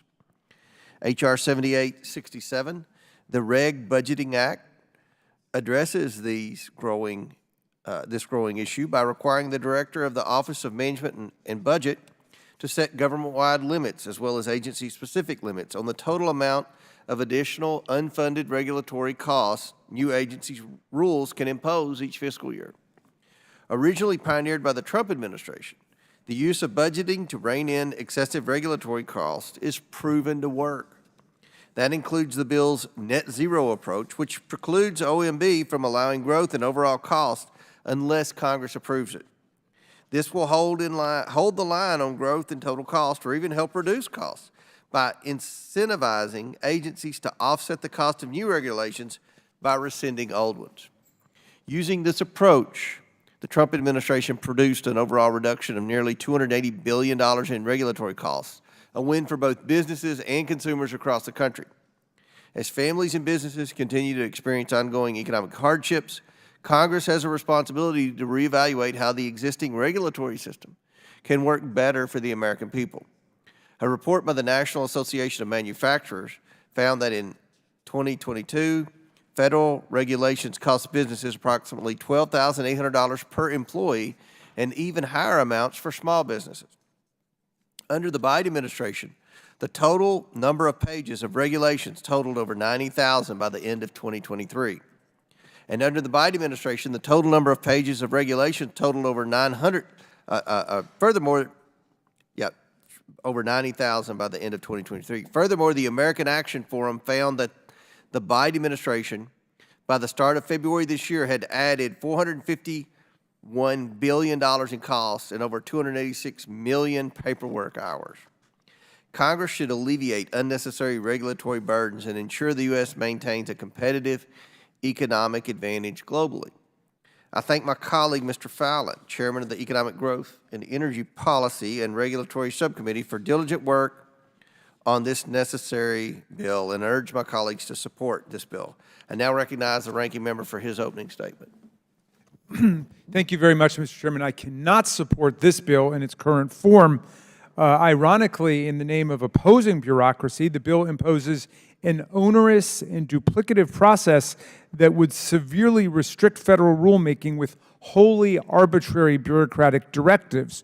The Unfunded Mandates Reform Act already requires federal agencies to publish detailed statements and cost-benefit analyses prior to issuing a notice of proposed rulemaking that would cost state, tribal, or local governments more than $100 million annually. This bill follows the GOP majority's continued efforts to undermine meaningful regulatory authority and roll back rules carried out by the Biden-Harris administration to make our cars and roads safer, our workplaces free from toxic hazards, our bank accounts safe from fraud and manipulation, and our environment free from poisoning and contamination. This bill only focuses on the costs of rules without considering the corresponding benefits of the rules. It also creates duplicative and onerous new administrative hurdles in the rulemaking process. The federal rulemaking process has profound effects on American life, and I agree that that regulatory process should be continually modernized and revised. I'm proud of President Biden's efforts to direct the OMB to evaluate and reform the regulatory review process. Then President Obama's Executive Order 13563 is also still in place, directing agencies to conduct periodic retrospective reviews of their rules so they can consider more effective alternatives. I believe that greater transparency and modernization within the rulemaking process could help ensure that executive actions are made with fairness and democratic values in mind. But this bill is totally the wrong way to go about doing that. The REG Budgeting Act would establish an extremely burdensome cost limit on new regs promulgated by the federal government to state, tribal, and local governments, as well as the private sector, and would prohibit a swath of new regs from going into effect unless Congress approves it.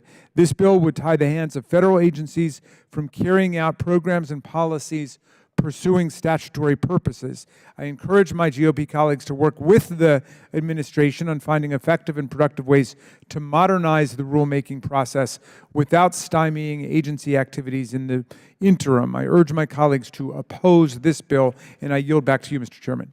Gentleman yields back. Chair now recognizes the sponsor of the bill, the gentleman from Texas, Mr. Fallon. Thank you, Mr. Chairman. You know, it's about really philosophically, do you support more government or less? Do you want limited government, low taxes, reasonable regulation? Because I certainly do. And I think the American people have been crying for this for quite some time, where at the end of the day, do you support more rules and regulations at the federal level, or do you want less? Do you want a more powerful bureaucracy, or do you want more power given to the actual American people? Because as regulatory costs continue to grow at an alarming rate, bipartisan action is needed by Congress to rein in costs that are imposed by agencies during the rulemaking process. A powerful way to do this is with regulatory budgeting. Under Executive Order 13771, the Trump administration put into place regulatory budgeting measures setting an annual regulatory cost cap of net zero increases. Agencies complied with this cap by rescinding old regulations to offset the cost of new ones. 1 in, 2 out was how it was referred to. The result was absolutely powerful. A reduction of almost $280 billion, with a B, $280 billion in regulatory costs. That lifted a significant federal regulatory burden from the backs of the American people and, in particular, small business. Building on this proven success, our bill, the Renewing Efficiency in Government by Budgeting Act, or REG Budgeting Act, makes regulatory budgeting a permanent feature of the regulatory system, finally placing a statutory, putting some brakes on these runaway regulatory costs. And I believe this bill is truly common sense, and I would hope it would get some bipartisan support. If we are to succeed in creating a more competitive economy, we must reform our regulatory system so that the United States and our businesses aren't exhausting time and resources to comply with inefficient, duplicative, and unnecessarily burdensome regulations. It is tough to be an entrepreneur, particularly in a global economy, and we need to take the shackles off the folks that are taking risks to create jobs and opportunity and prosperity for our country. In Texas, one of the reasons people, oftentimes people say, Mr. Chairman, people vote with their feet. That's why I don't think it's a coincidence that the state of Texas, their population is growing. That's the state of Florida's population is growing. And you can see states like California losing an electoral vote for the first time, and Illinois bleeding opportunity and jobs, New York, New Jersey, et cetera. So allowing folks to come and relocate current compliance funds toward employee compensation and hiring and investment and R&D and sales and marketing is the way to go. And enhancing competitiveness and improving a return on an investment is, again, common sense. The bottom line here is Congress needs to stop the way we've been doing business and step up and be accountable for any increases in total regulatory costs. I'd like to thank my colleagues, Chairman Comer and Dr. Fox, for co-leading this legislation with our office. And I urge all members of our committee to support the bill. With that, Mr. Chairman, I yield back. Gentleman yields back. Do any other members wish to be recognized to speak on the bill? Mr. Chairman, I have a UC request. Chair now recognizes Mr. Raskin. Thank you kindly. I've got a letter from the Leadership Conference on H.R. 7109 and a letter from the Coalition for Sensible Safeguards on 7867. Without objection, so ordered. The question is now on the amendment in the nature of a substitute. All those in favor signify by saying aye. Aye. All those opposed signify by saying no. In the opinion of the chair, the ayes have it. The amendment is agreed to. The question is now unfavorably reporting H.R. 7867 as amended. All those in favor signify by saying aye. Aye. All those opposed signify by saying no. In the opinion of the chair, the ayes have it, and the bill is ordered favorably as amended. The ranking member requests a recorded vote. A recorded vote is ordered. As previously announced, further proceedings on the question will be postponed. Our next item for consideration is H.R. 272, the Astronaut Safe Temporary Ride Options Act. The clerk will please designate the bill.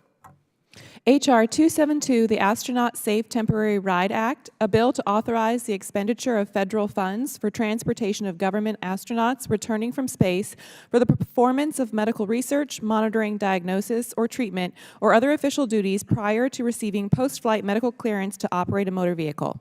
Without objection, the bill should be considered as read and open for amendment at any point. Without objection, so ordered. The chair recognizes himself to offer an amendment in the nature of a substitute. The clerk will please designate the amendment. An amendment in the nature of a substitute to H.R. 272 is offered by Mr. Comer of Kentucky. Without objection, the amendment is considered as read, and the substitute will be considered as original text for the purposes of further amendment. I now recognize myself for 5 minutes for a statement on the bill and the amendment. H.R. 272, the Astronaut Act, will streamline a burdensome administrative process regarding government-wide transportation for astronauts returning from spaceflight.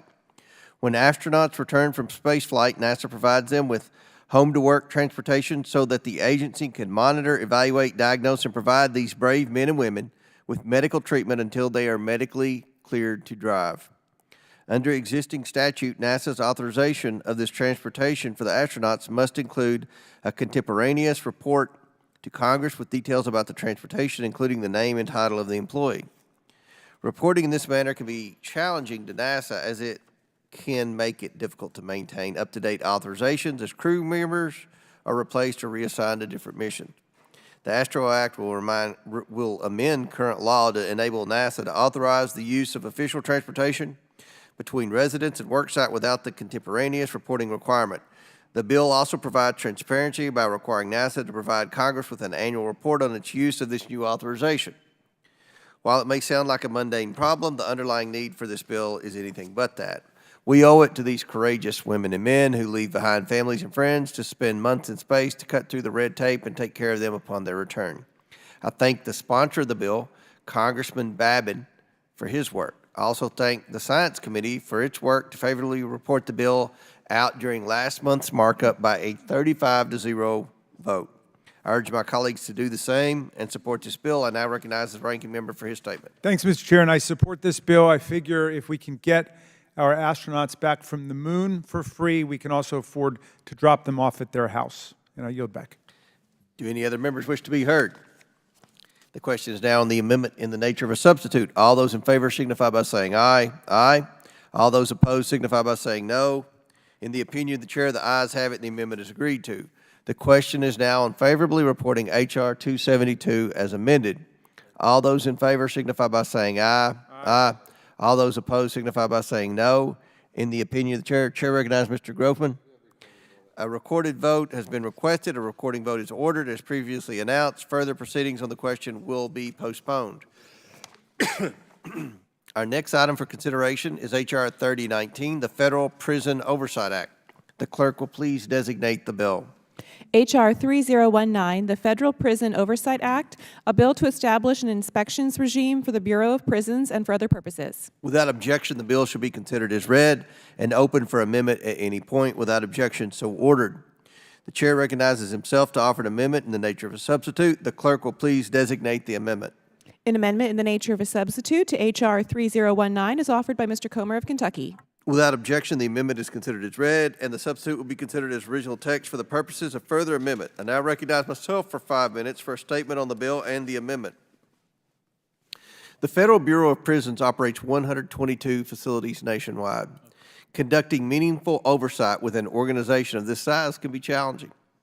The Department of Justice of the Inspector General handles criminal complaints on behalf of incarcerated people and Bureau staff.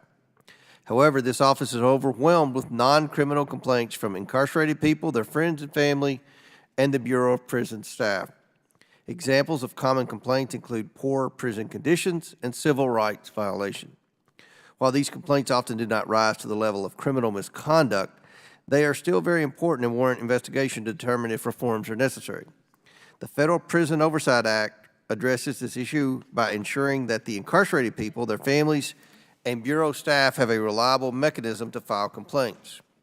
First, the bill requires the Office of Inspector General to conduct inspections of Bureau prison facilities and provide recommendations to address each facility's shortcomings. The Office of the Inspector General will assign each facility a risk score, and higher-risk facilities will receive more frequent inspections. Additionally, the bill creates an independent ombudsman within the Department of Justice to investigate issues that impact the health and safety of incarcerated individuals and staff. The ombudsman can initiate an investigation after receiving a complaint from an incarcerated person, their family, Bureau of Prison staff, or others. If the investigation of these complaints finds significant harm, the ombudsman must report their findings to the Attorney General and Congress. The bill also ensures that both the Inspector General and the ombudsman have access to all the Bureau operating facilities and are authorized to conduct unannounced inspection visits. The bill encourages the Bureau to fund these investigations with between 0.2 and 0.5% of their annual appropriations. The bill is endorsed by the Council of Prison Locals, representing nearly 30,000 correctional officers, along with public safety and civil rights organizations. The following organizations also endorse the bill: the Council of Prison Locals, Families Against Mandatory Minimums, the American Civil Liberties Union, the Conservative Political Action Coalition, National Association of Criminal Defense Lawyers, Americans for Prosperity, Justice Action Network, Due Process Institute, Right on Crime, and the Faith and Freedom Coalition. I'd like to thank Senators John Ossoff, Mike Braun, and Richard Durbin for their work drafting this bill. I'd also like to acknowledge Representatives Lucy McBath and Kelly Armstrong, a former member of this committee, for introducing this companion bill in the House. I urge my colleagues to support this bipartisan bill to increase transparency of the federal prison system and provide much-needed recourse for incarcerated persons experiencing abuse. I now recognize the ranking member for his statement. Thank you, Mr. Chair. I strongly support the Federal Prison Oversight Act, which would strengthen oversight of our prisons and improve conditions for people who reside and work in them. I congratulate the bill's House leaders, Representatives Lucy McBath and Kelly Armstrong, as well as Senators Ossoff and Brown and Senate Majority Whip Dick Durbin for their bipartisan work on this legislation. The bills won the support of a wide array of advocacy groups, including the ACLU, Americans for Prosperity, the Conservative Political Action Committee, Families Against Mandatory Minimums, and many more, including the Council of Prison Locals, which represents 30,000 correctional officers. Federal prisons have long experienced systemic problems that threaten the health, the safety, and the civil rights of incarcerated people and the people who work with them. For example, last year, NPR reported that more than 4,950 incarcerated people died in facilities operated by the Bureau of Prisons in the last 10 years, and many either experienced delayed care or postponed care for serious medical problems. This February, the DOJ-IG issued a scathing report of BOP-operated prisons, which found that systemic policy violations and failures contributed significantly to the problem of inmate suicide. Bureau of Prisons facilities are responsible for more than 158,000 incarcerated people and more than 34,000 correctional officers and staff. As documented by GAO in congressional hearings, the Bureau of Prisons has consistently struggled with staffing shortages. According to the Council of Prison Locals, BOP's lost 20% of its employees since 2016 and only employs around 13,000 correctional officers today, despite receiving appropriations to fund more than 20,000. As of 2023, staffing levels for healthcare workers at BOP facilities was at only 69% capacity, and nearly 20% of the facilities do not have a healthcare program on site at all to provide for routine and preventative healthcare services. Staffing shortages have contributed to disturbing and at times fatal delays in healthcare services for the incarcerated, and facilities are still recovering from the COVID-19 pandemic, which exacerbated disruptions to patient care. GAO has also reported on BOP's challenges in upholding its responsibilities to help inmates prepare for successful release and reintegration, including full implementation of the First Step Act of 2018 to lower the risk of recidivism. Additionally, BOP has systematically struggled to make prudent use of resources due to a failure to effectively monitor and then evaluate its programs. Taken together, all these challenges led GAO to add the management of the federal prison system to its 2023 high-risk list, indicating the severity of the problem. H.R. 3019 would take important steps by requiring the Department of Justice OIG to periodically inspect, evaluate, and report on policies and activities at BOP-operated facilities, with higher-risk facilities required to go through more frequent inspection. Such inspections may include reviews of confinement conditions, working conditions, policies and procedures related to housing confinement and other restrictive housing, healthcare programs, and complaints of violence and abuse against the incarcerated. The bill would also establish an ombudsman within DOJ that would be charged with receiving complaints related to issues at facilities that threaten the health, safety, welfare, or rights of inmates or staff. Misconduct, mismanagement, abuse, and negligence have no place in federal government operations, especially those dealing with people who are at their most vulnerable point and are most in need of a pathway back to society. To make our communities safer, uphold our values, and reduce recidivism, it's imperative that we bring increased transparency, accountability, and humanity to our prisons. The Federal Prison Oversight Act is an important step forward, and I urge my colleagues to support it today. I yield back. Gentleman yields back. Do any other members seek recognition? Chair recognizes Mr. Higgins from Louisiana. Mr. Chairman, I have an amendment at the desk. Will the clerk please report? Amendment to the amendment in the nature of a substitute to H.R. 3019 is offered by Mr. Higgins of Louisiana. Without objection, the amendment is considered as read. I reserve a point of order. The gentleman from Louisiana, Mr. Higgins, is recognized for 5 minutes to explain his amendment. Thank you, Mr. Chairman. Today I offer an amendment to H.R. 3019, the Federal Prison Oversight Act. It's a bipartisan piece of legislation that will enhance the safety and security of our nation's federal correctional facilities. This amendment, grounded in the principles of operational integrity and the well-being of our dedicated prison staff and the inmate population, seeks to direct the Bureau of Prisons to implement hiring requirements outlined in past years' appropriations laws. By requiring the implementation of these hiring requirements, we're taking steps toward ensuring that our correctional facilities are properly staffed at the levels necessary to handle the complexities of the prison environment. This is not merely a policy adjustment. It's a measure to protect those who work within the walls of our prisons and those who reside there during their sentences. By voting in favor of this amendment, we reaffirm our commitment to the safety of correctional officers and inmates alike, ensuring that the overarching goal of H.R. 3019 to improve security and safety conditions in our prisons is met with clear and actionable steps in line with conditions found in current law. I urge my colleagues to support this amendment. It's a step forward in our ongoing efforts to reform our correctional system and reflects our dedication to the safety of those who serve our communities and those within the walls of our federal prisons. I yield back, Mr. Chairman. Gentleman yields back. Chair recognizes himself to speak on the Higgins amendment. I want to thank Mr. Higgins for his amendment. I appreciate your concern for the Bureau of Prison staffing levels. Adequately staffing prisons is essential for the safety of both incarcerated individuals and the Bureau staff. However, as we discussed last night, that due to the subject matter of the underlying bill, there is an issue of germaneness to make this amendment to H.R. 3019. But I do concur with your goal of ensuring that federal prisons are adequately staffed.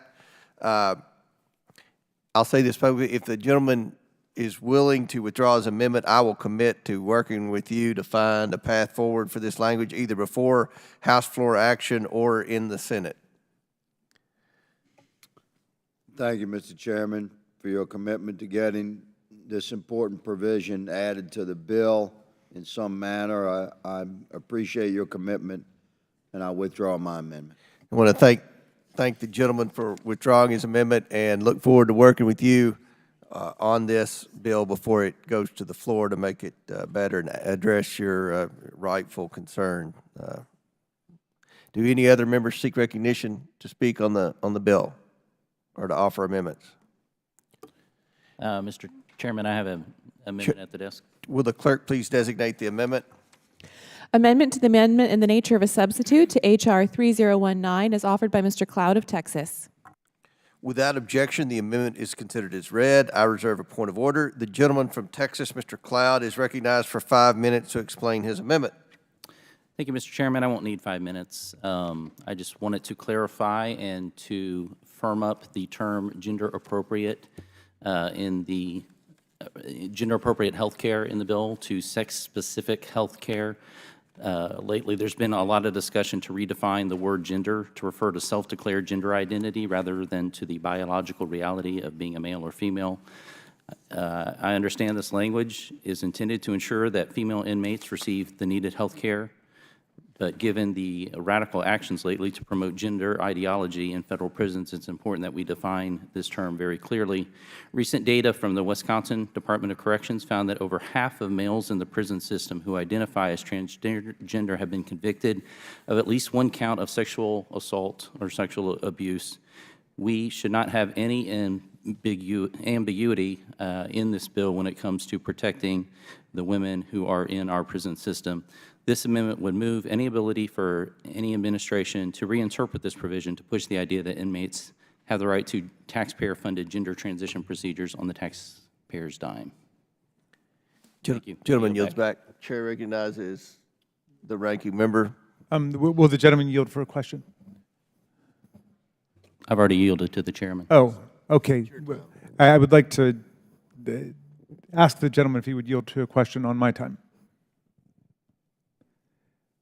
Sure. Yeah, just to understand the genesis of this amendment, you're reading something in the bill that would provide for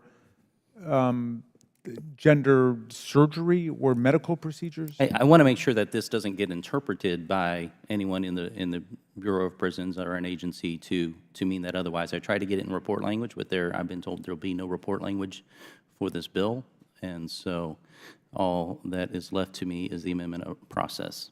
So. Okay, and will you just read to me the passage that you think could be misinterpreted in that way? The amendment, and I think I have the page numbers wrong here, but it simply strikes gender appropriate and inserts sex specific before health care.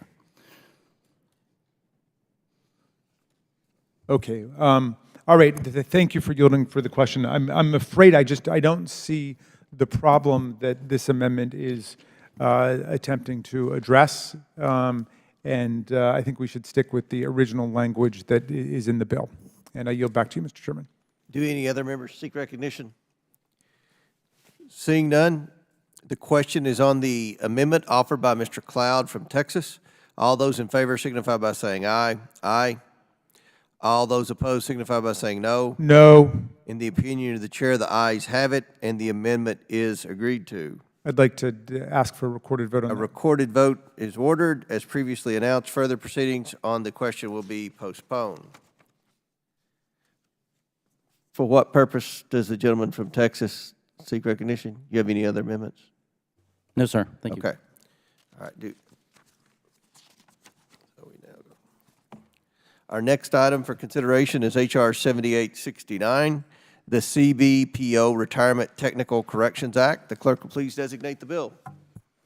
H.R. 7869, the CBPO Retirement Technical Corrections Act, a bill to correct the inequitable denial of enhanced retirement and annuity benefits to certain U.S. Customs and Border Protection officers. Without objection, the bill should be considered as read and open for amendment at any point. Without objection, so ordered. The chair recognizes himself to offer an amendment in the nature of a substitute. The clerk will please designate the amendment. An amendment in the nature of a substitute to H.R. 7869 is offered by Mr. Comer of Kentucky. Without objection, the amendment is considered as read, and the substitute will be considered as original text for the purposes of further amendment. I now recognize myself for 5 minutes for a statement on the bill and the amendment. In 2007, Congress authorized enhanced retirement benefits for Customs and Border Protection officers to align with benefits provided to other federal law enforcement agencies. As a condition of receiving the enhanced benefits, officers hired on or after July 6, 2008, effective date, were subjected to a maximum start and end of service age, 36 and 57 respectively, and minimum service requirement of 20 years. Existing officers received the enhanced benefits without the maximum age and minimum service requirements for service time after the effective date. A small group of officers who had received tentative offers of employment before the effective date but had not yet begun service were incorrectly told by CBP that they would be treated like existing officers, meaning they were told they would receive enhanced retirement benefits without age and service requirements for service time after the July 6, 2008 effective date. Unfortunately, the guidance provided to this small group of officers at the time was ultimately incorrect. It was not until 2021, when CBP discovered their mistake, that those officers were notified that they were actually subject to the maximum age and minimum service requirements. Since this small group of officers had planned their retirements and their lives and careers around the incorrect guidance given to them by CBP, this bill corrects the misunderstanding by providing the enhanced benefit to this small group in the same way as existing officers as they were told at the time. This bill also directs a GAO report to ensure proper management of this benefit at CBP to prevent any similar mistakes from occurring. I'm pleased this bill provides an opportunity to right a wrong for American CBP officers while providing accountability measures to protect against similar mistakes from happening again. I urge my colleagues to support this common sense bill, which is identical to the Senate-passed bill, and recognize the ranking member for his statement. Thank you, Mr. Chairman. I want to commend Representative Fitzpatrick for introducing the bill. I'm a proud co-sponsor, along with our colleague, Mr. Lynch. In 2008, the CBP told approximately 1,200 applicants that they would be eligible for an enhanced retirement benefit package. They received a job offer before the enhanced benefit took effect on July 6th, 2008, but they started their jobs after July 6th. Over a decade later, CBP finally realized its retirement policy toward this group of officers did not align with the law. It rescinded these officers' eligibility for the enhanced benefits in 2021. This bill directs CBP to reinstate those benefits. A decades-long error should not mean that 1,200 Customs and Border Patrol officers are denied the retirement benefits that they were promised. The bill would ensure that these officers receive the benefits that they actually deserve. Recognizing mistakes and working to correct them, as this legislation aims to do, is clearly the right thing, and I yield back to you, Mr. Chairman. Do any other members seek recognition on the bill? The question is now on the amendment in the nature of a substitute. All those in favor signify by saying aye. Aye. All those opposed signify by saying no. In the opinion of the chair, the ayes have it. The amendment is agreed to. The question is now on favorably reporting H.R. 7869 as amended. All those in favor signify by saying aye. Aye.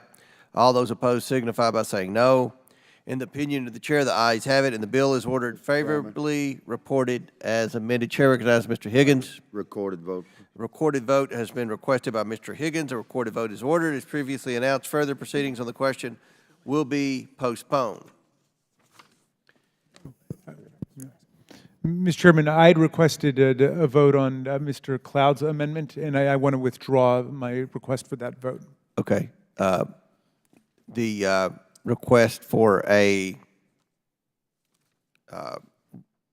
recorded vote on the Cloud amendment has been withdrawn without objection, so ordered. Now, pursuant to the previous order, the chair declares the committee in recess, subject to the call of the chair. We will plan to reconvene at 3 p.m. sharp. The committee stands in recess.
You ready?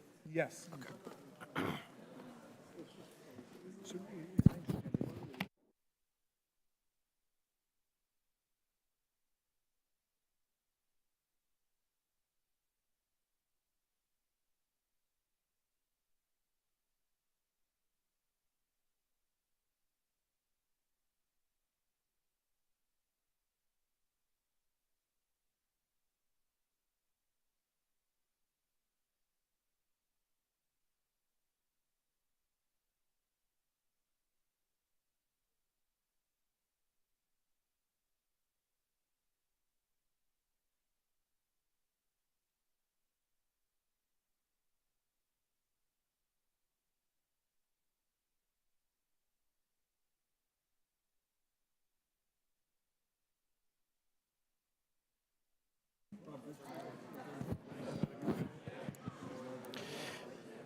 The committee will come to order.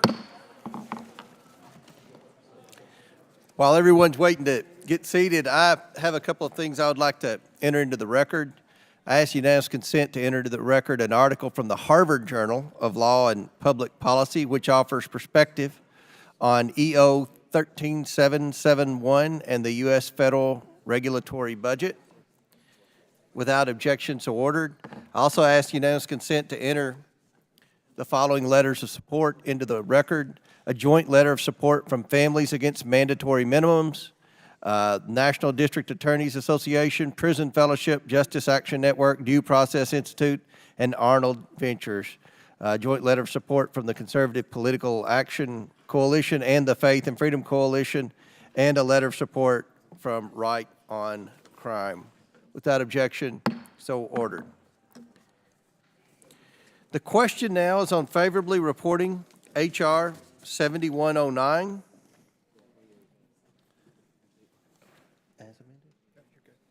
Members will record their votes using the electronic voting system. The clerk will now open the vote on favorably reporting H.R. 7109.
There's Mr. Postal.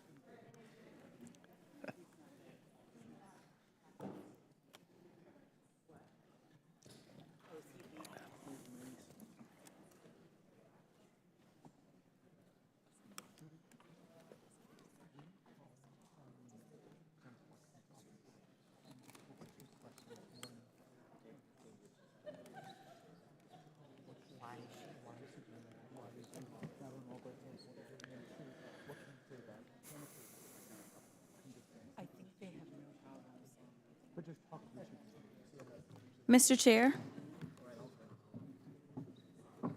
Mr. Chair. Parliamentary inquiry.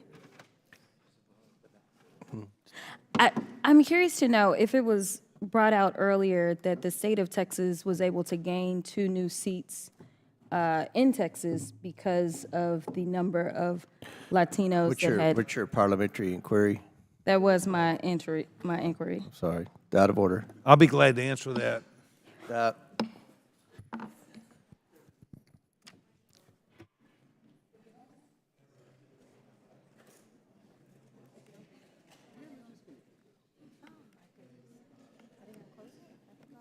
Jasmine.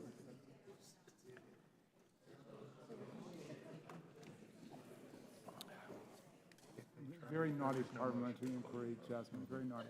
Very naughty.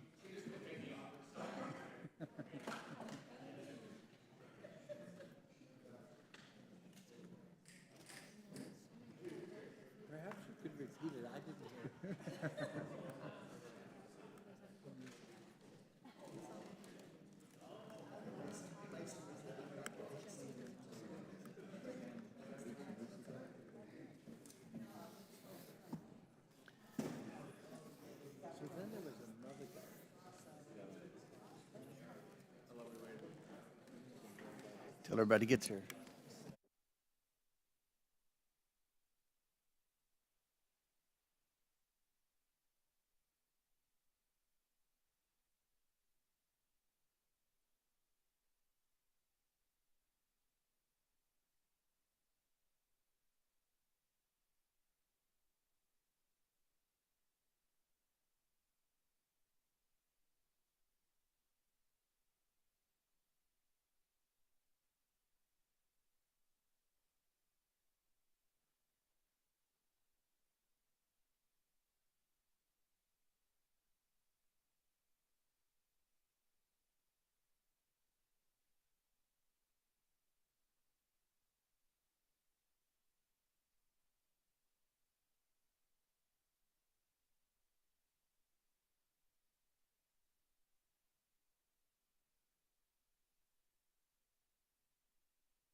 Mr. Chairman.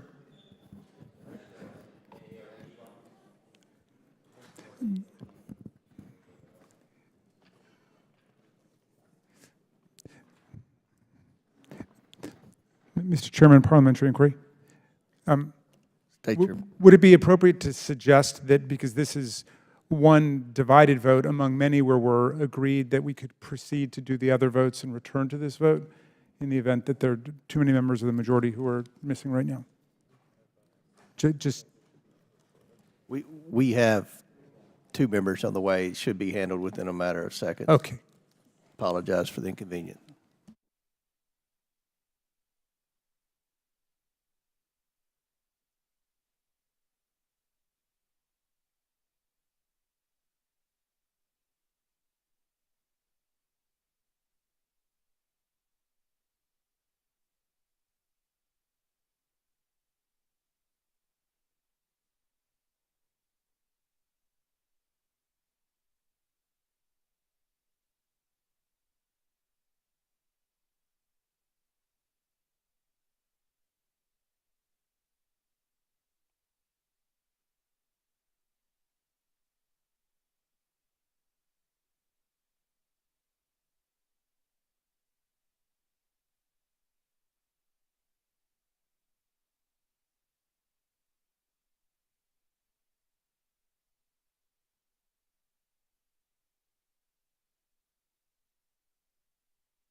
For the record, I was waiting for Mr. Mafume, but Okay. does any? Oh, we have one more.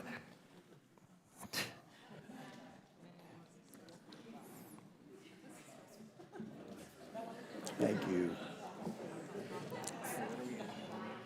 We've got more, but I don't think anything's going to be controversial other than this one. This is the portion. Did any other member wish to vote? The clerk will close the vote and report the vote total.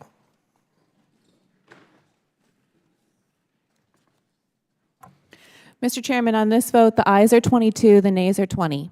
The ayes have it, and the bill is ordered favorably reported. Without objection, the motion to reconsider is laid on the table. The committee will now resume consideration of H.R. 7868, the FEHB Protection Act. This question is now on the previously postponed amendment in the nature of a substitute offered by the gentleman from Texas. Is that right? Oh, by the gentleman from Maryland. This is the Raskin Amendment. Members will record their votes using the electronic voting system. Clerk will now open the vote on the amendment to the amendment of H.R. 7868.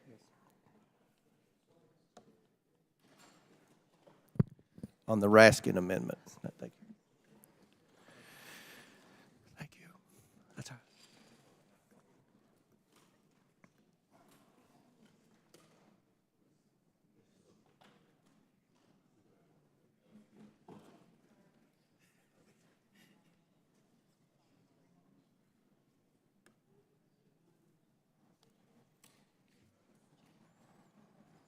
Have all members been recorded who wish to be recorded? Does any member wish to change their vote? The clerk will close the vote and report the vote total. Mr. Chairman, on this vote, the ayes are 20, the nays are 23. The noes have it, and the Raskin Amendment is not agreed to. The question is now on the amendment in the nature of a substitute to H.R. 7868. All those in favor signify by saying aye. Aye. All those opposed signify by saying no. In the opinion of the chair, the ayes have it. The amendment in the nature of a substitute to H.R. 7868 is agreed to.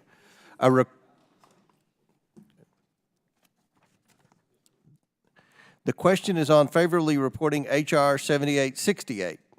Members will record their votes using the electronic voting system. The clerk will now open the vote on favorably reporting H.R. 7868.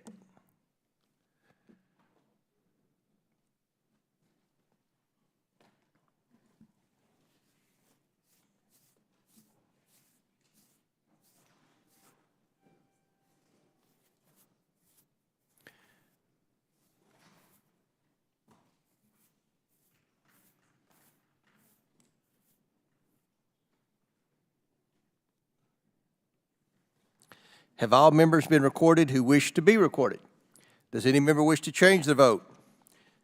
The clerk will close the vote and report the vote total. Mr. Chairman, on this vote, the ayes are 37, the nays are 6. The ayes have it, and the bill is ordered favorably reported. Without objection, the motion to reconsider is laid on the table. The question is now on favorably reporting H.R. 7524. Members will record their votes using the electronic voting system. The clerk will now open the vote on favorably reporting H.R. 7524.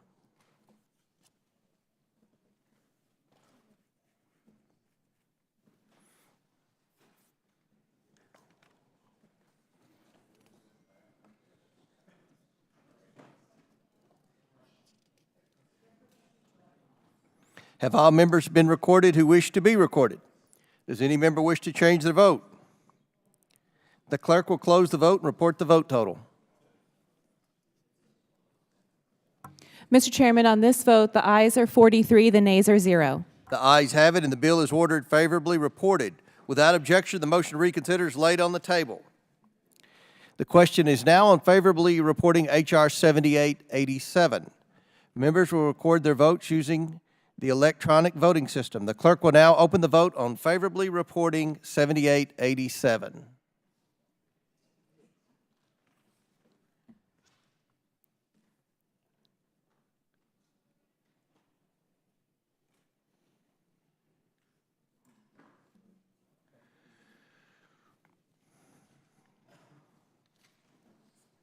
Have all members been recorded who wish to be recorded?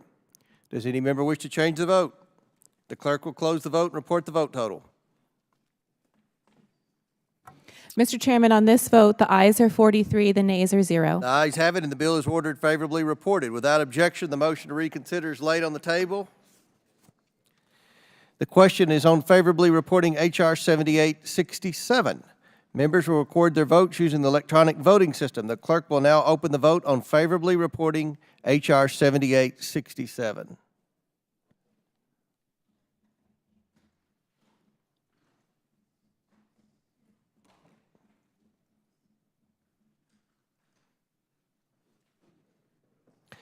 Have all members been recorded who wish to be recorded? Does any member wish to change their vote? The clerk will close the vote and report the vote total. Mr. Chairman, on this vote, the ayes are 24, the nays are 19. The ayes have it, and the bill is ordered favorably reported. Without objection, the motion to reconsider is laid on the table. The question is now on favorably reporting H.R. 272. Members will record their votes using the electronic voting system. The clerk will now open the vote on favorably reporting H.R. 272.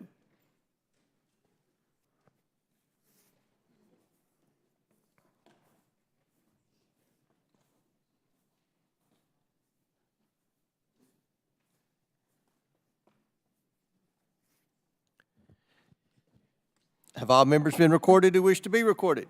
Does any member wish to change their vote? The clerk will now close the vote and report the vote total.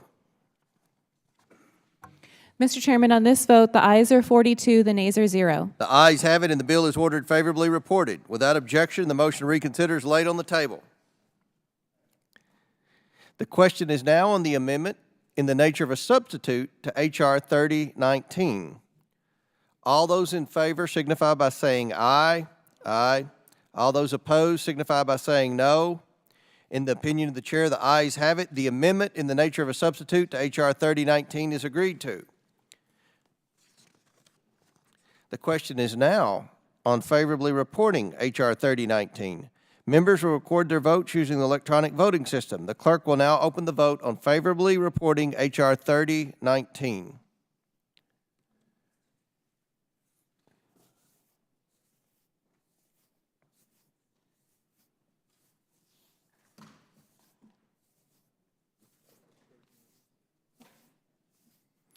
Have all members been recorded who wish to be recorded? Does any member wish to change their vote? The clerk will close the vote and report the vote total. Mr. Chairman, on this vote, the ayes are 41, the nays are 1. The ayes have it, and the bill is ordered favorably reported. Without objection, the motion to reconsider is laid on the table. The question is now on favorably reporting H.R. 7869. Members will record their votes using the electronic voting system. The clerk will now open the vote on favorably reporting H.R. 7869.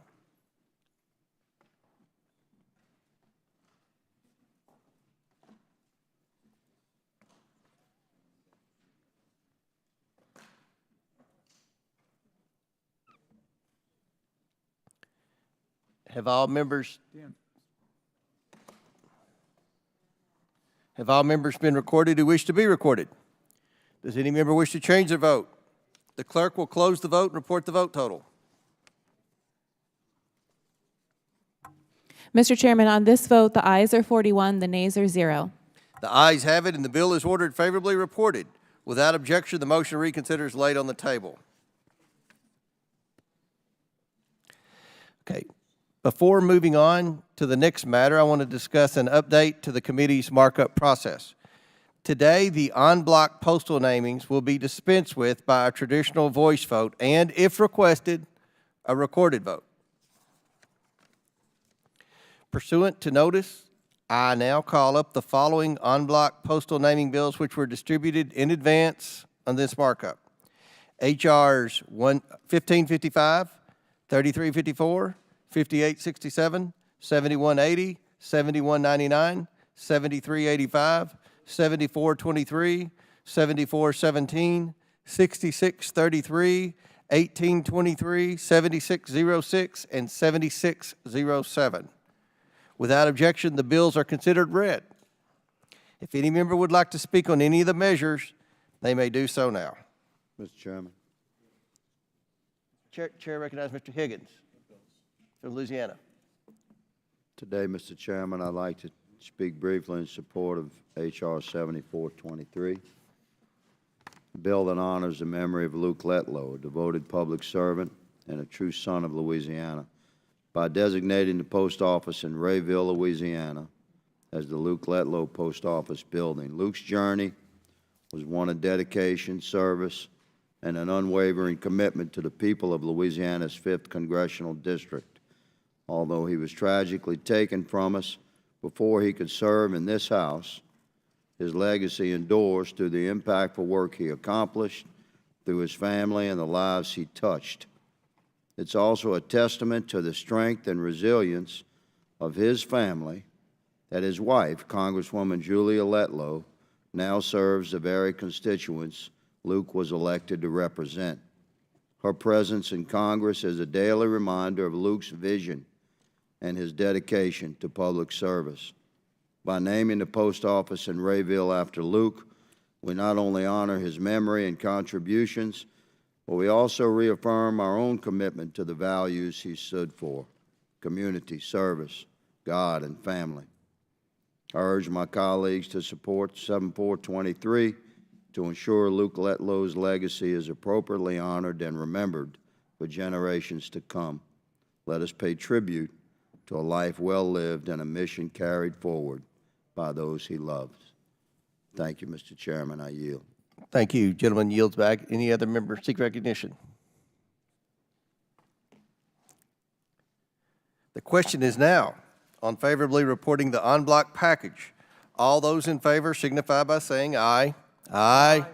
All those opposed signify by saying no.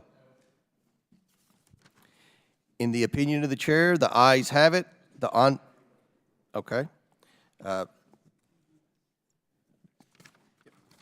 recorded vote has been requested. Members will record their votes using the electronic voting system. The clerk will now open the vote on favorably reporting the en bloc package.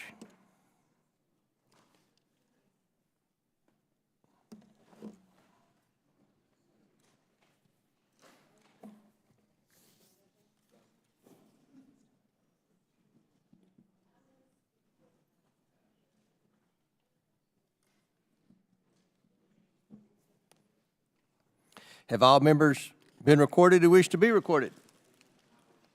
Does any member wish to change their vote? Okay.